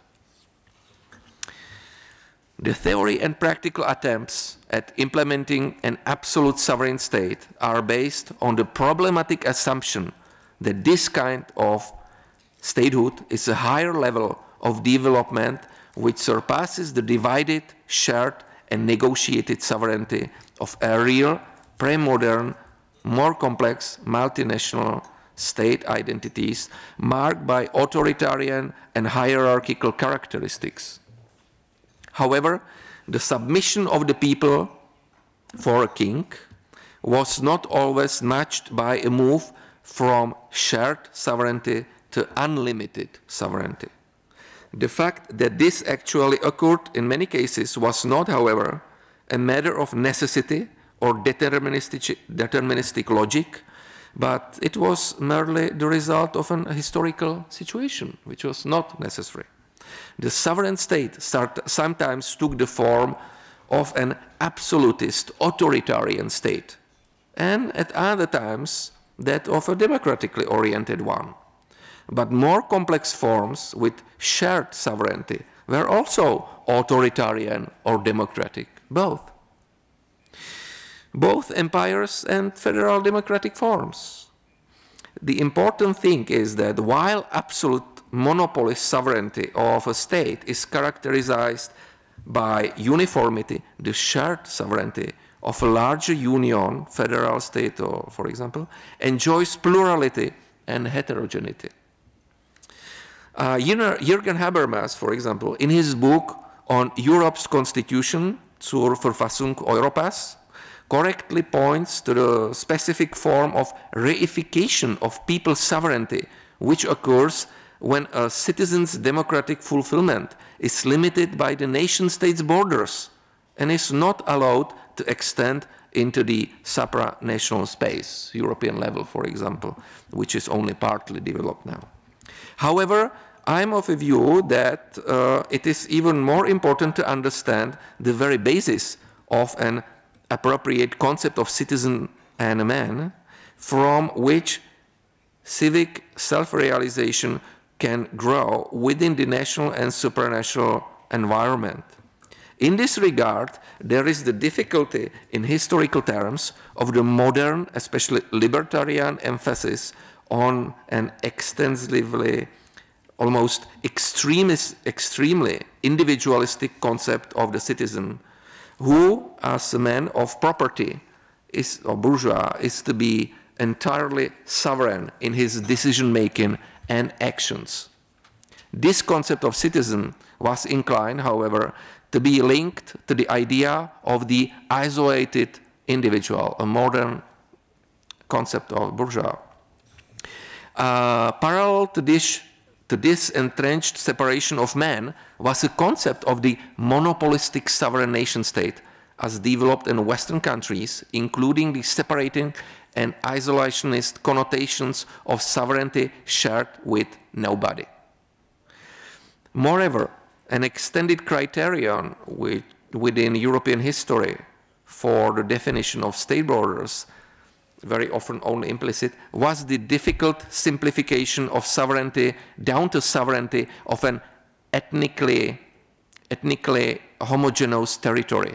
This isolationist approach also contributed to the creation of concept of ethnic cleansing and racist repression. On the contrary, the idea of an individual in relations of mutual recognition and solidarity in a community set within other communities correspond to the idea of sovereignty shared by various communities.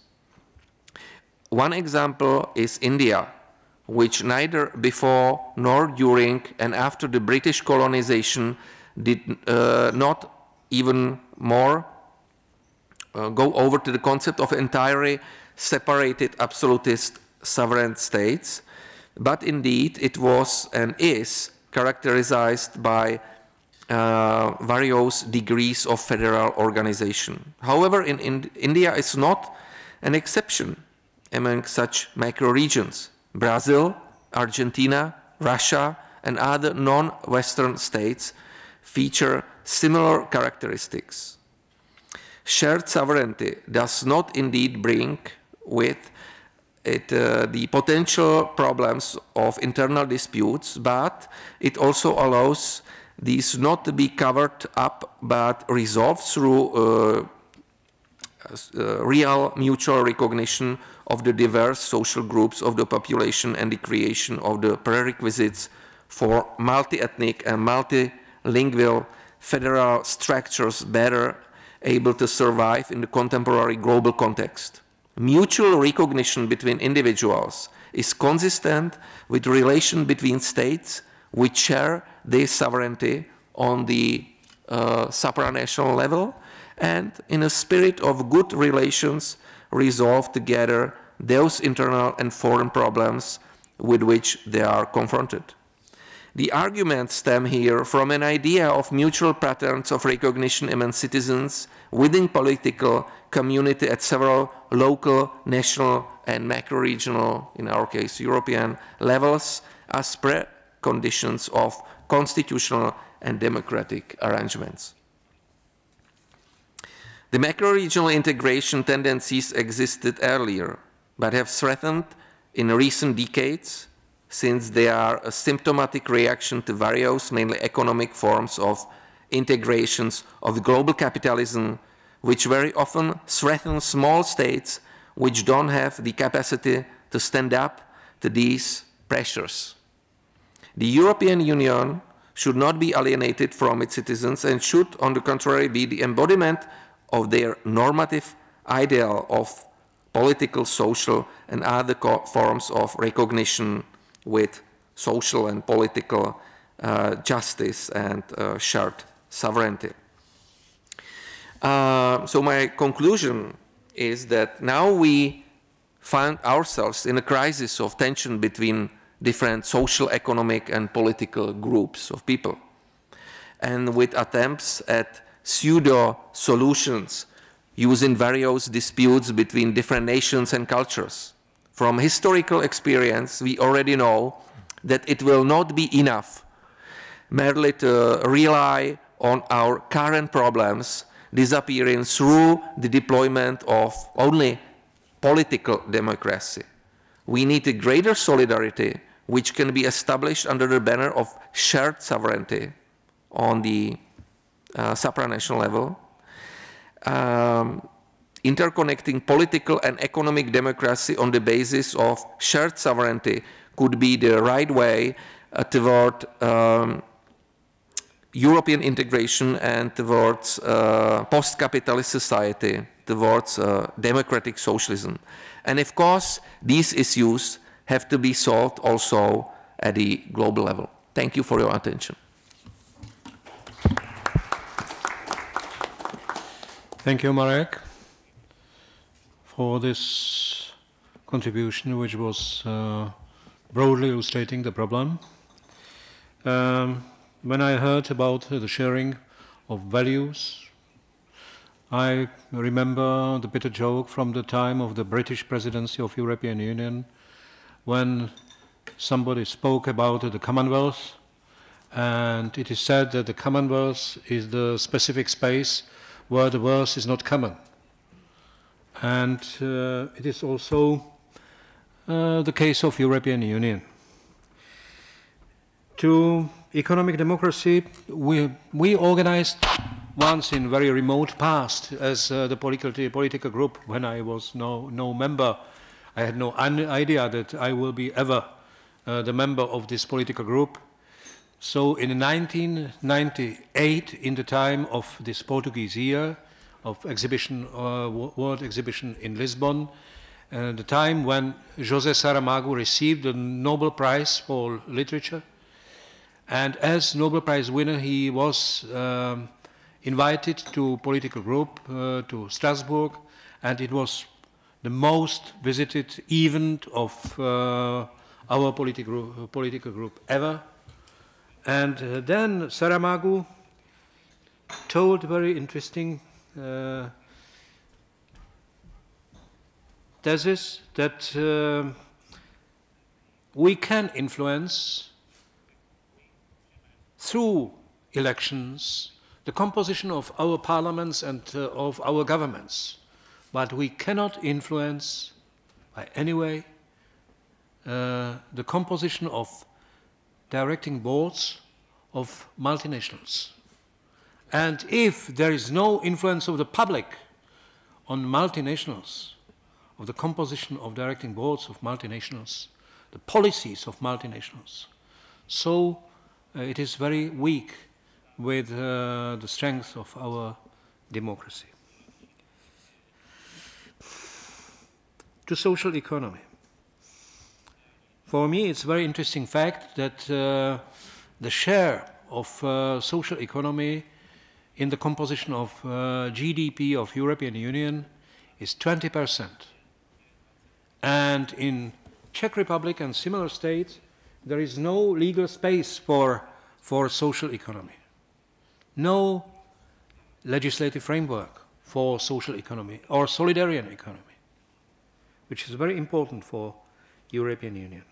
On the contrary, when Milton Friedman, born in 1912 and died in 2006, visited in 1990 Czech Republic, he declared openly, in open way, that the most favorable framework for economic reforms is dictatorship. To suspend democratic rights, especially the rights of trade unions, he declared in Prague during one economic conference.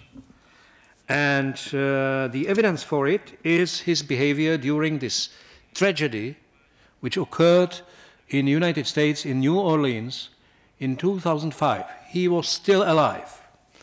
And he published several articles in the press, and he urged the change of political behavior of decision makers, that this flood in New Orleans is enormous human tragedy, but entrepreneurial opportunity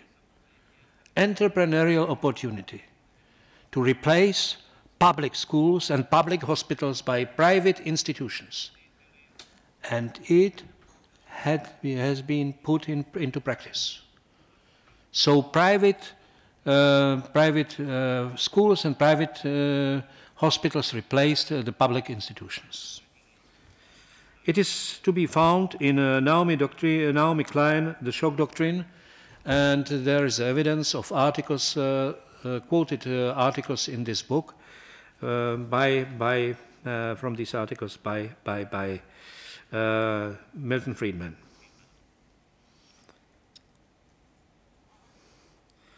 I have to say that many classics of the rational school of management spoke against economic democracy, which is non-effective. I had many disputes with my colleagues in Institute for Forecasting in Prague, and so there is a book recently published by James Surowiecki. It's the British psychologist, The Wisdom of the Crowds. And this book is in favor of economic democracy, or in favor of democracy at all, because Surowiecki demonstrates that in the normal problems, not scientific problems, but normal problems of social life,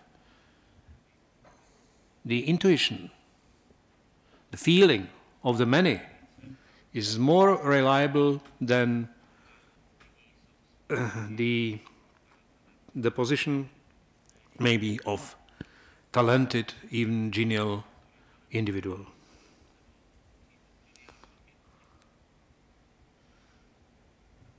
And the last remark. The quality of life is more and more in advanced societies being decided by the quality of administration of public goods. We can see it on items like environment. To care for clean air, for clean water, to fight against water pollution, for, I would say, good education for the people. It cannot be done only for elite. It cannot be done only for few. It should be done for everybody, for all. And I am convinced that the recent situation requires the search of new commons. It's the expression by Antonio Negri in his book, The Multitude. But commons are something, are some items going beyond the border of privacy. And it is even more necessary because the recent ways of public control are killing the space for privacy. We are speaking many times here in European Parliament. Alfreds is the witness of it.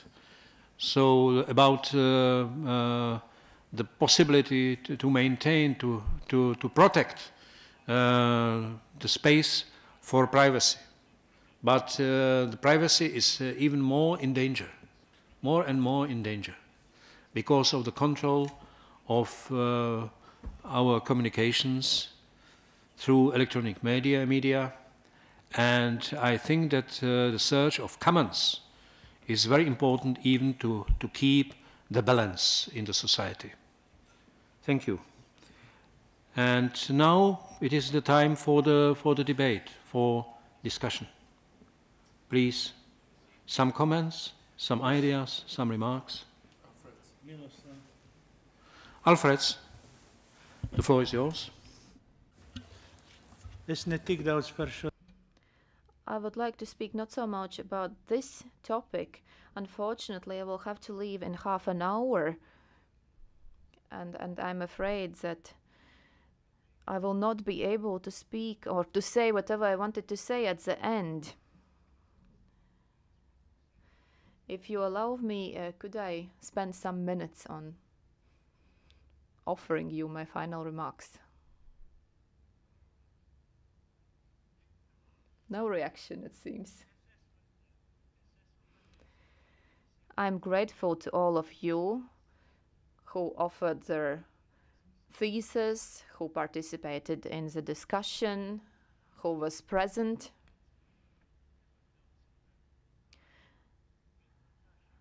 Times are such that not so many people can come, but those who are interested, they have arrived, and we discuss things.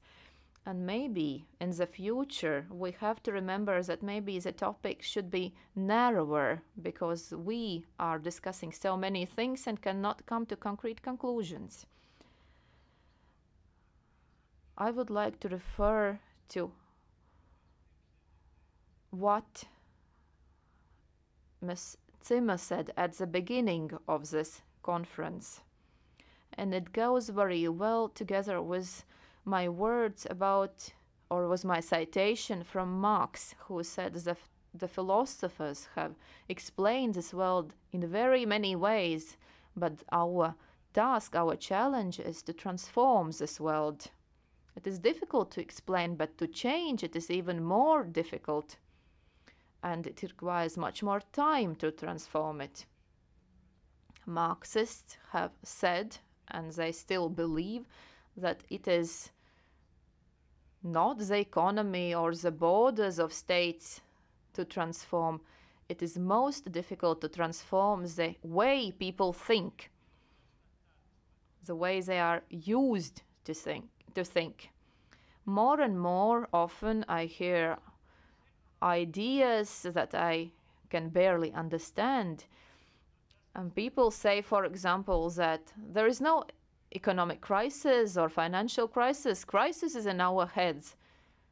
So maybe that person has to see how much money he has or she has in his pocket or her pocket. This is just another clever idea for people to think, I am guilty, I have this crisis in my head. We could speak a lot about this.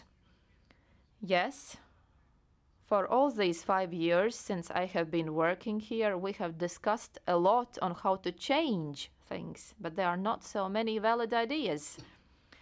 Today's reports are very interesting, but all of this information has to be understood. Miroslav is very knowledgeable. He reads a lot and he refers to many authors, many publications, dozens of them. But we have to prepare a kind of summary to extract ideas from all of this. And for that we need more time and maybe a narrower topic. I would like to mention a work by Lenin about the USA. that he wrote, if I'm not mistaken, in 1915. Sorry, about the European United States. And he proved that European United States are impossible in the capitalist system, or they are hostile to people. And why it is not possible in the capitalist system? Because there are many countries with many differing interests that have been formed over centuries. All these countries are in a certain way linked to other countries, and all of them think, you know, no matter what, I have to survive, and they don't want to sever these links. And then there is one country, I will not name it, you know it very well. So there is one country that believes that we have to go to Africa to bring it to some order.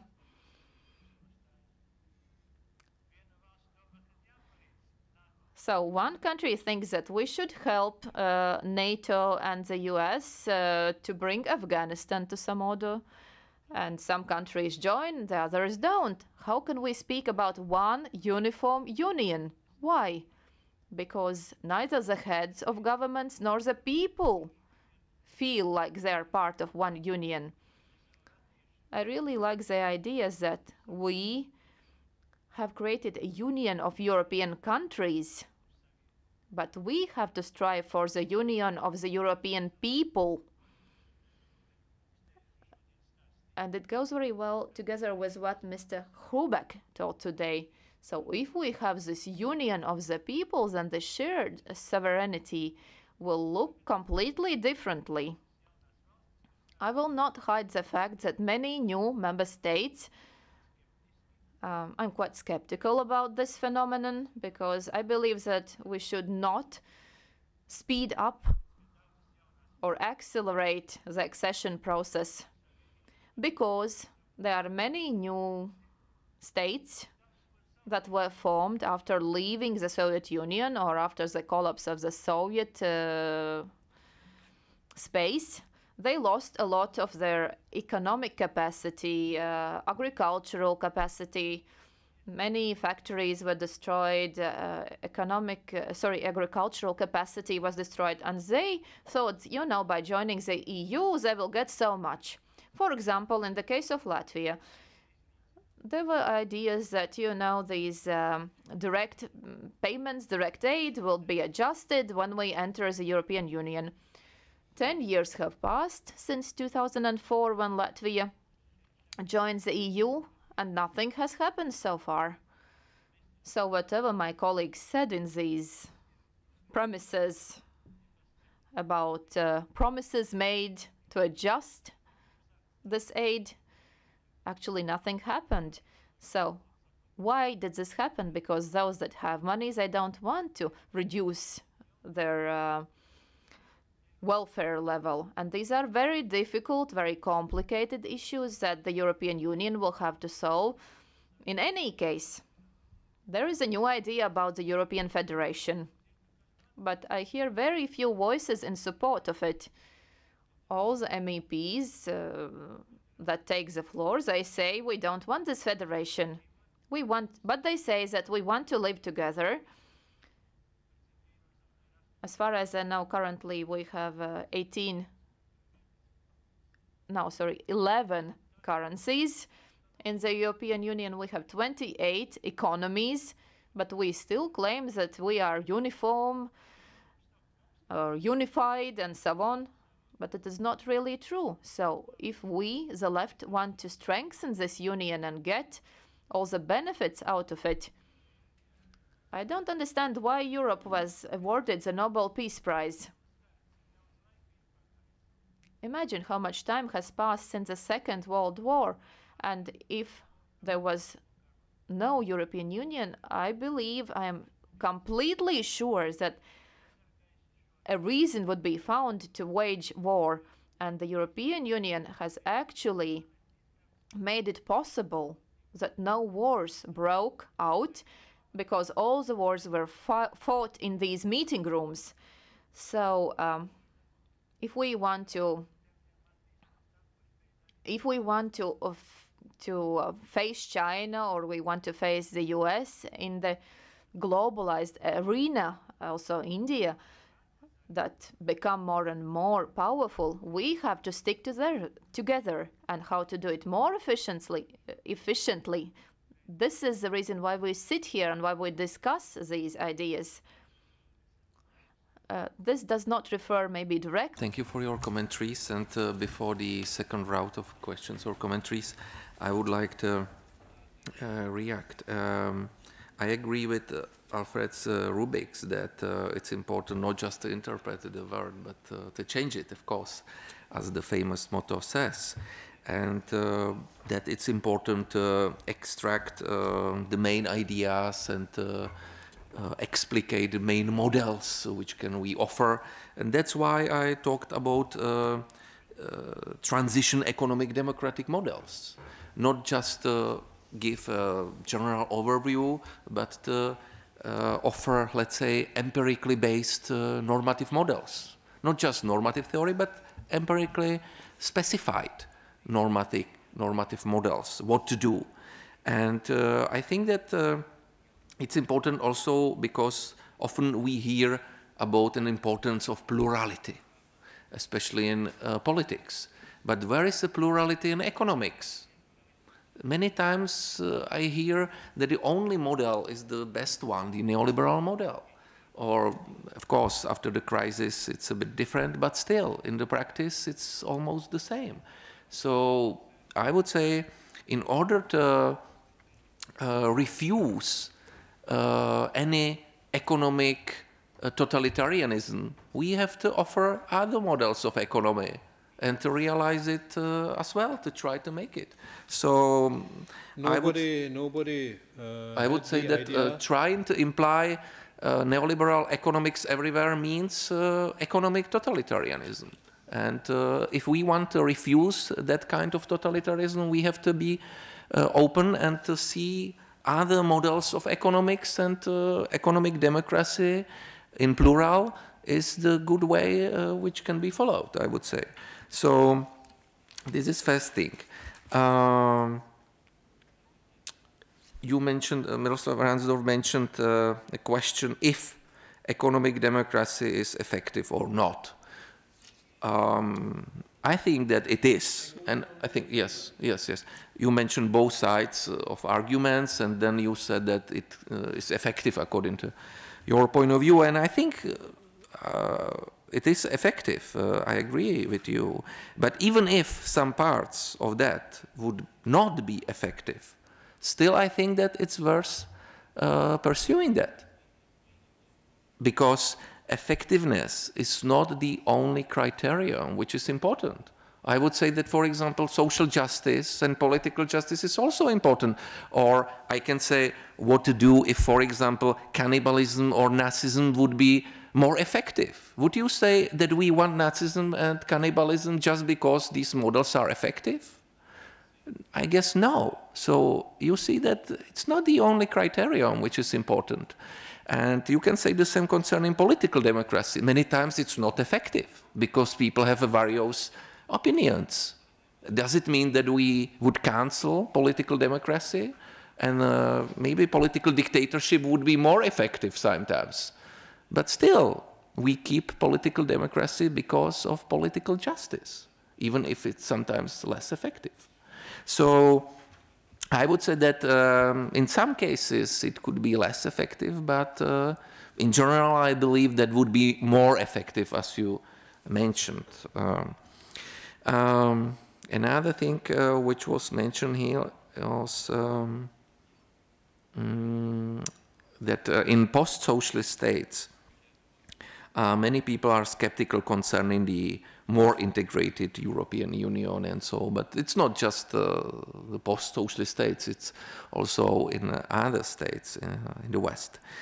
But I think that there are not too many choices. Of course, we can keep those small, separated, isolationist states, but I don't know if these states would be successful in the word of global capitalism. I think that it's important to have these states more integrated in order to face dangers which are here in the system of global capitalism, because the big transnational corporations and big banks, transnational banks, have a lot of power, and it's hard to survive as, for example, small states, Czech Republic or other states, but even Britain or Germany are endangered by the negative aspects of global capitalism.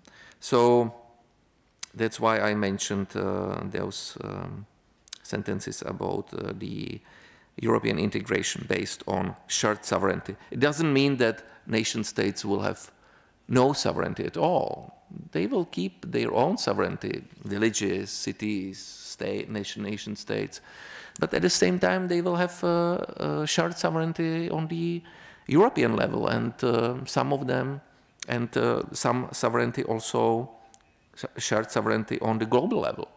It's important to do this in this way. But the main message of my lecture was those models of economic democracy, and I think that those models are really something between theory and the practice, and it's something between, and I think that it's worth of pursuing that. And if we present these three models, but there are of course more models, and my models could be redefined, and I follow many philosophers, economists and political scientists, so they are not developed just by me, but of course it's an integration of other models and so on.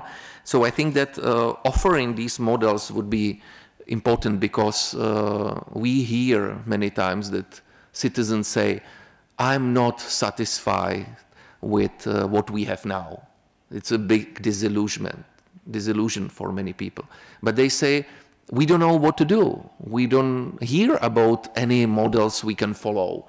We hear business as usual. What most of politicians and political parties say is that they just repeat what they said before the crisis and so on. And I think that we see that, at least in some states, we see many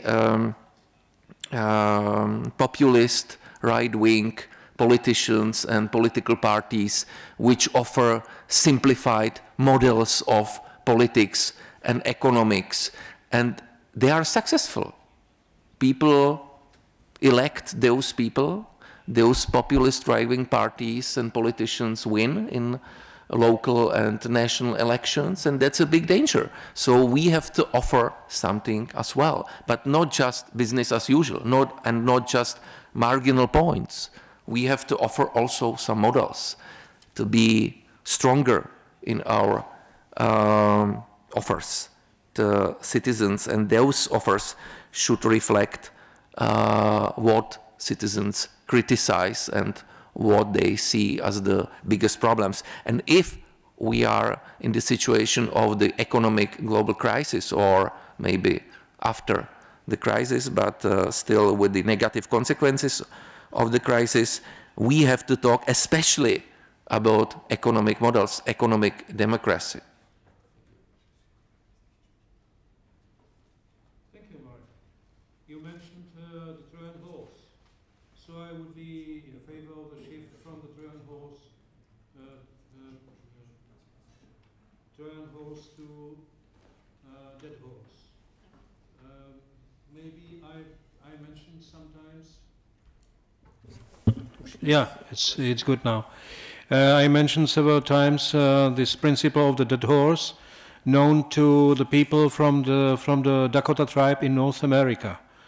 The principle of the dead horse is when you are sitting on the dead horse, descend. And in European Union, many policies are in the deadlock, and so they represent the dead horse, but we do not descend. We are inventing the task force for better preparation and training of the dead horse. We are preparing special teams for better nutrition of the dead horse. We are preparing some teams for better image of the dead horse. So please, when we are sitting on the dead horse, which is the style of economic life we have now, so we should descend. So, but there is some time distance to make it. So the last speaker of our panel will be Petr Dimuš from Institute of Political Science of the Slovak Academy of Science with his speech on selected problems of some capitalist reflections from the point of view of its overcoming. Please, the floor is yours. Ďakujem za slovo. Thank you for giving me the floor, Chairman. Ladies. Na úvod chcem predovšetkým poďakovať frakcii GUE NGL za pozvanie na túto konferenciu, menovite pánovi Miloslavovi Ransdorfovi a pánovi Michalovi Fričovi. Obsahom mojho príspevku sú vybrané problémy niektorých reflexií kapitalizmu z hľadiska otázky jeho prekonania. Hospodárska kríza, ktorá vypukla v roku 2008, vyvolala akademickú diskusiu. In 2008, brought to discussions about capitalism and their relations. Can you hear the interpretation? Übersetzung?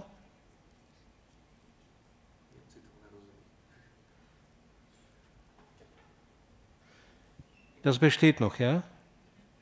Es gibt Probleme mit der. Is there a problem with the interpretation? Has it been solved? Good. Okay.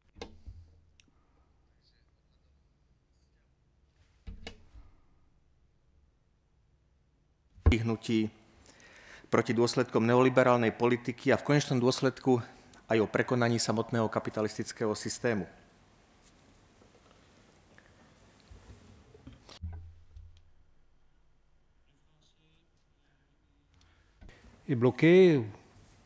Is there a problem with the French? We don't know. We can't hear any translation into English. What about English translation? It's supposed to come out of Slovak booth and we can't hear. Micro? Micro? Maybe another micro? Kríza. The crisis. Democracy. Discussions.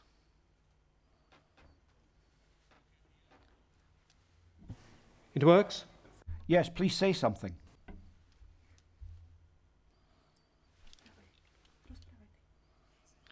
The crisis is perceived as a conglomerate of paradoxes and opportunities, leading to different alternatives. Kvantitatívne zmeny.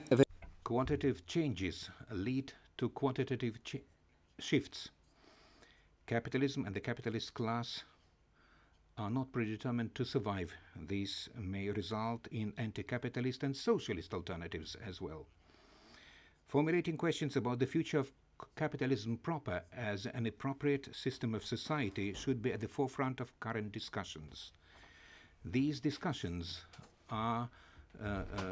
emerge as crises break out and then they disappear. It is desirable to pursue discussions about those issues on a continuous basis from the standpoint of criticizing capitalism based on radical left-wing theories.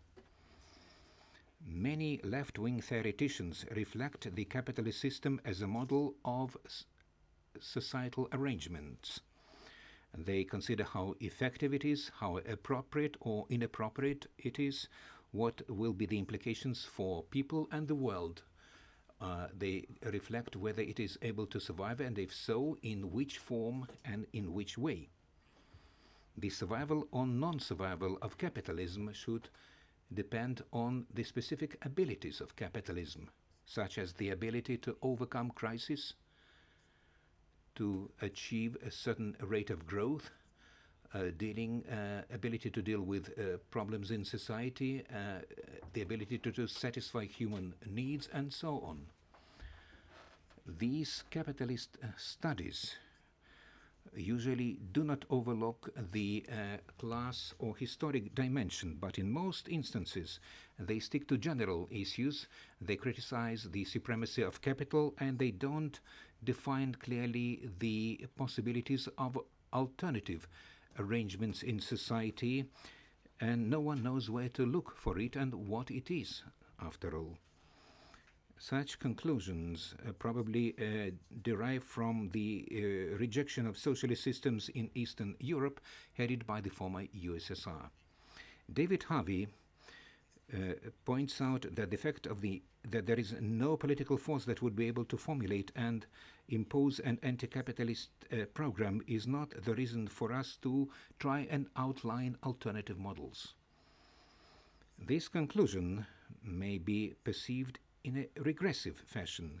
It may bring us back to trends which have been overcome and prompt us to fabricate utopias as Düring did in the 19th century, in which way we would be repeating old disputes which gave way to Marxism. One of the most important Czechoslovak philosophers of the socialist period, Václav Černík, in his study published in 2011, formulates the question whether capitalism is free and fair. He comes to the conclusion that this question is poorly formulated and there is no unequivocal answer to it. In actual fact, these are two questions. First, is capitalism free and fair in terms of political freedom and democracy? Secondly, is capitalism free and fair in terms of applying economic, social and cultural freedom and democracy? The answer to the first question is positive. The historic achievement of capitalism consists in the fact that it politically set free the working people, developed a free market and political democracy, and put in place a legal system based on the principles of commutative justice. The answer to the second question is negative. The system of capitalism was not and probably is not able to fully develop freedom and democracy in the economic area, and as a result not in the social and cultural area, and capitalism was not and probably is not able to fully develop distributive justice. As a way of dealing with this issue, that is applying democracy in the economic area and in making formal political democracy an authentic democracy, this is presented in the theory of economic democracy, which according to its important author David Schweikart is genuine democracy, not only capitalist polyarchy. It is specific in that there is no existence of a privileged class, that there are active and well-informed citizens and general suffrage. The basic idea of economic democracy is based on the surprising anomaly of modern capitalist society, which consists, as Mr. Hrubitz has said, that although people are able to choose their political leaders, they can only choose from members of political parties that represent the interests of capital. However, they are not able to choose their bosses in employment. At the workplace, there are no democratic patterns. Companies are based on hierarchical management and decision-making, and different types of dictatorship prevails instead of democracy in the enterprise sector. The model, whose main feature is autonomous production, is based on moral values. However, I believe the ways are not proposed ways of achieving it are not realistic. A main problem is how to politically promote economic democracy. In other words, how can we take power away from the capitalist class, that is the bourgeoisie? Schweikart concludes that the problem is not that we don't know how a humane economy, he outlined, should look like. The problem is primarily in the fact that very strong powers prevent the implementation of that model. One of the key prerequisites for the transition from capitalism to socialism is enabling a left-wing political party get to power, a party with a radical socialist program aiming to bring about economic democracy. This party would peacefully introduce basic institutional reforms. The question remains how to let it get to power, how to let people identify themselves with the socialist counter-project. In answering these questions, Schweikert, who was inspired by the left-wing movement in Latin America, he remains uncertain and not convincing. On the one hand, he recognizes Marx's analysis of the role of capital. On the other hand, he rejects the establishment of an anti-capitalist social entity in the form of age awareness, and he believes that class struggle has been overcome. He sometimes gets to the impasse of contradictions. The key role in imposing economic democracy should be played by the movement of the working class, because the main economic dimension of the socialist counter-project is the change of the nature and structure of the working place. How can working people play this role without awareness and class antipathy, rejected by Schweikert? I believe it would be naive to believe that the bourgeoisie will freely give up its political power and will stop accumulating capital. The bourgeoisie holds all the economic instruments of power and propaganda. We cannot assume that they will not be using these instruments and would allow a party with a radical socialist program to introduce reform and observe dismantling of its power. Schweikert recognizes that capitalist societies are tolerant only as long as their basic institutions are not jeopardized. Then off go the gloves and they run for their life, introduce repressive legislation, military juntas, and then fascism. I'm wondering what sense would have the existence of a model based on the principles of economic democracy in conditions of current bourgeois powers. Schweikert likes the Bodegon produces cooperative in Spain, which is frequently projected as an alternative to class struggle and to socialism. This justification was used by the local priest who propounded social encyclics. Mondragon does not resolve the problem of the estrangement of labor. We cannot expect that this cooperative will catalyze changes in society. The reason being not the fact that it is just a cooperative island in the capitalist sea, in a sea of increasing competition. The reason is that there is no class awareness as the basic prerequisite of organized class struggle of its members. Without overcoming this taboo, we will still remain where we are now. If, according to David Harvey, the survival of capitalism depends on the substantive overcoming or bypassing the potential obstacles to the constant accumulation of capital, something which is constantly present, then in connection with this anti-capitalist struggle, the question should be formulated. What is the potential point of blocking this accumulation? And I believe that this is class struggle. However, the accumulation process may not be blocked by, can only be blocked by organized class struggle. Therefore, the ruling class is using all instruments of ideology and propaganda to prevent self-awareness of the age earners, so that they do not perceive themselves as a class for themselves. Without that, there can be no effective and consistent anti-capitalist movement. Capitalism will never collapse on its own. It has to be toppled, and capital accumulation will never stop, and the capitalist class will never give up its power on its own. Power will have to be taken away from it. Ideas about ways to new socialism commensurate with the historic conditions of the 21st century. That is a system which would ensure fast, effective, and sustainable development of forces of production based on the achievements of scientific or IT revolution. Ideas about the basic features and nature of a future socialism are typical for different projects of the socialism of the 21st century. Znakmi. Napriek tomu, že niektorí autori hovoria o revolúcii, je ich cesta k budúcemu štádiu po kapitalizme, štádiu poznamenanému svojim pôvodom v rámci kapitalizmu, založená skôr na reformách. Nevznikne zlomová, revolúciou vyvolaná politická situácia, ktorá by pripomínala situáciu, v ktorej sa ocitla bolševická strana po víťazstve októbrovej revolúcie v Rusku.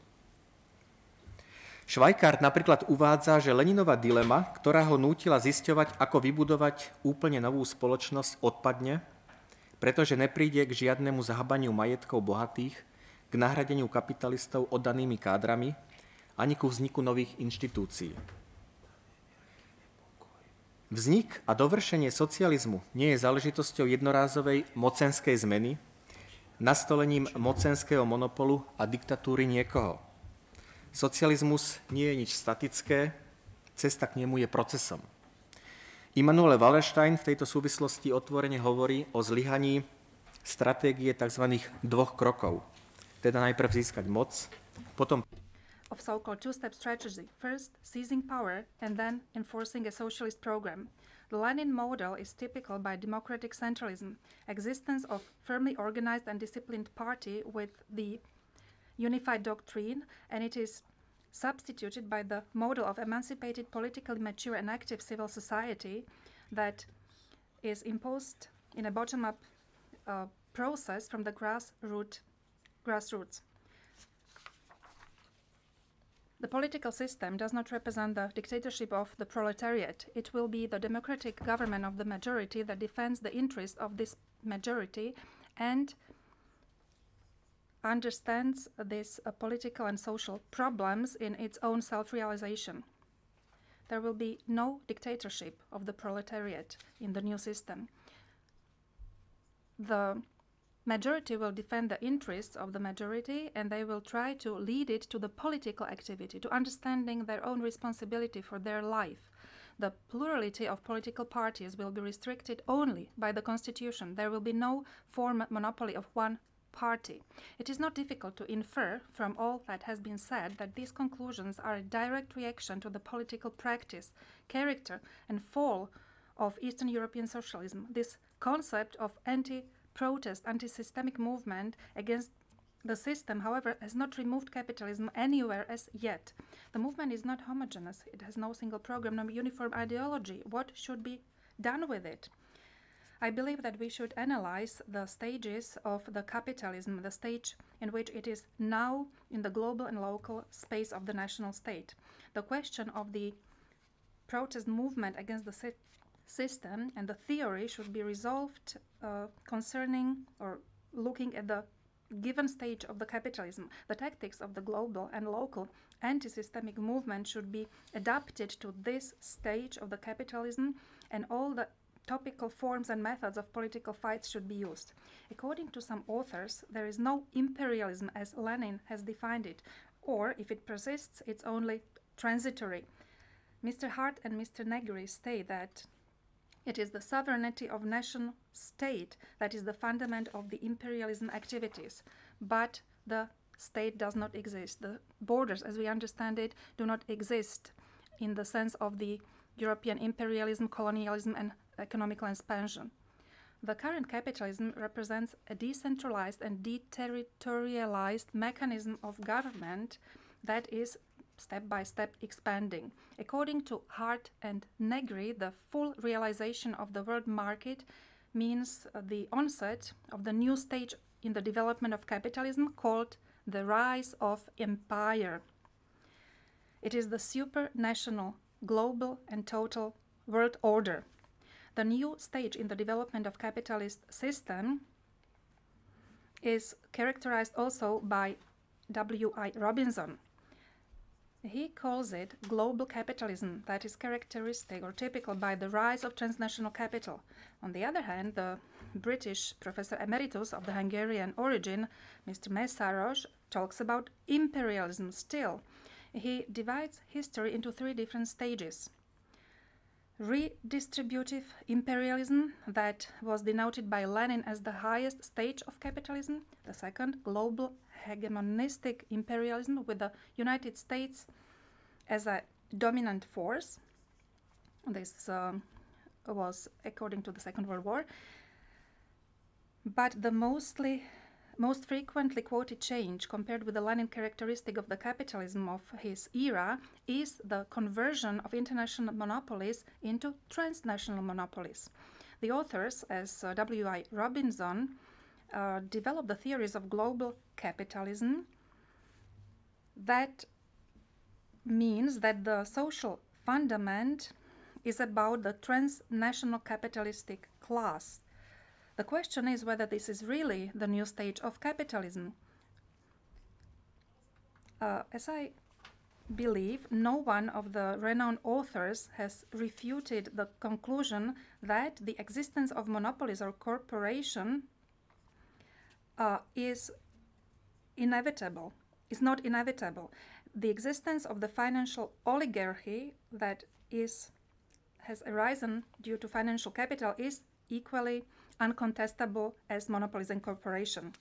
The monopoly capitalism and free trade capitalism is still a basic division into two entities, in my opinion. But the changes that has developed since the Lenin era could not influence the basic character of the system, even though the forms have changed. But still, I believe the capitalism is monopolistic and we are still in the stage of its imperialism. Let's ask the question if the anti-capitalism alternative is realistic. Probably the decisive economic and political power is still held by the minority of private owners of capital, that is, bourgeoisie. Lenin pointed out the fact that the political system has changed into the mechanism of sophisticated manipulation with the public opinion and with, in inverted commas, the will of people. These are just the tools and new forms of keeping the class dominance of the bourgeoisie. Even if the scenes and actors and their clothes change, the basis, the capitalism as such, has not changed. Perhaps there is sometimes coalition and opposition, but the capitalist means of production and the way of producing things is still the same. Karl Marx talked about this fundament of the capitalist democracy in his analysis of the experience from the Paris Commune. He said it doesn't matter who is going to represent the people if the representatives will still suppress the people who have voted for them. Antonio Gramsci, in his prison notebooks, showed that the stabilization core of the capitalist social order is represented by both political structures and the civic society structures. As Gramsci has said, I quote, "The civic society has become a very complicated structure that is resistant against the catastrophes, against turning points of crises and depressions," the end of quote. The power of the governing strata, social strata, is not based only in violence. It has been realized also through the mechanisms, sometimes with the consent of the people, sometimes with the hegemony, with the coordination of the violence and the consensus. Global opposition is constituted by certain elements of the civil society and workers, depending on their characteristics. Hart and Negri outline a new strategy and new tactics of fighting the system. One can only struggle against the empire effectively at its own level in the entire space and by supporting those processes which enable us to overcome the current constraints. If the capitalist supremacy in conditions of globalization becomes more global, therefore, our resistance should be more global. The strategy of local resistance disguises the enemy. However, the main enemy should be the specific regime of global relations, the empire. Globalization can only be resisted through anti-globalization, through counter-empire. The processes of globalization offer new opportunities for liberation from oppression. The political role of the forces of liberation is not only to resist globalization processes, but also to identify and analyze those processes, define them, and to move globalization to new objectives, to build a new counter-empire as an alternative to political organization. This is something that only creative forces of the masses can do. The masses are the genuine productive force of the social world, while the empire only an instrument of exploitation. Expressions of masses as an expression of rejecting exploitation is a new manifestation of proletarian solidarity. Therefore, it is necessary to unite people from different areas and build the foundation of future unity. United masses will develop new democratic forms and put in place a new power that will put an end to the empire. The struggle for undermining and toppling the empire, as well as offering new alternatives, should be waged at different places. The center of power can be attacked from any point. In this regard, we should change our understanding of the tactics of class struggle. Battles against the empire can only be successful through failure and desertion. Desertion and exodus are an important form of class struggle. As regards the strategy, it should be in building a counterweight accumulated in the number of hits in the heart of the empire. Hart and Negri recognize that it will depend considerably on how the masses manage to become an active political entity, and they reply generally to that question.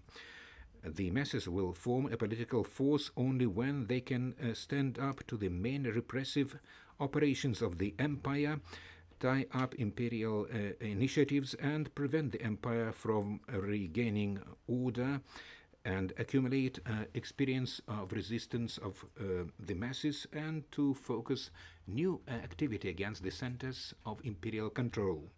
Like Hart and Negri, Robinson also views in globalization the potential for mass resistance, encouraging mass protests all over the world, irrespective of borders.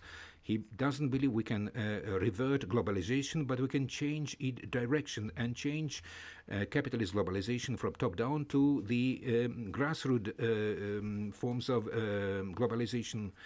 This road, he believes, would enable us to establish a genuine global civilization based on a new universal understanding of equality.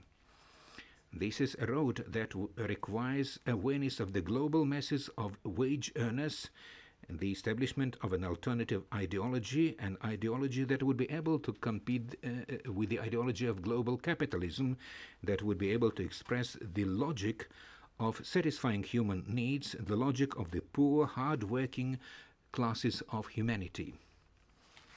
The experiences accumulated so far demonstrate that in conditions of monopolistic capitalism, a poorly organized, socially and heterogeneous movement will not suffice. Ideas that working people would be able to gain power without a strong political party by broad pressure from the bottom up, those ideas are ineffective. Struggling in favor of anti-capitalistic alternatives in conditions of monopolies which manipulate human thinking is not feasible without a strong political entity. I believe that the existence of a well-organized, homogeneous political party is essential.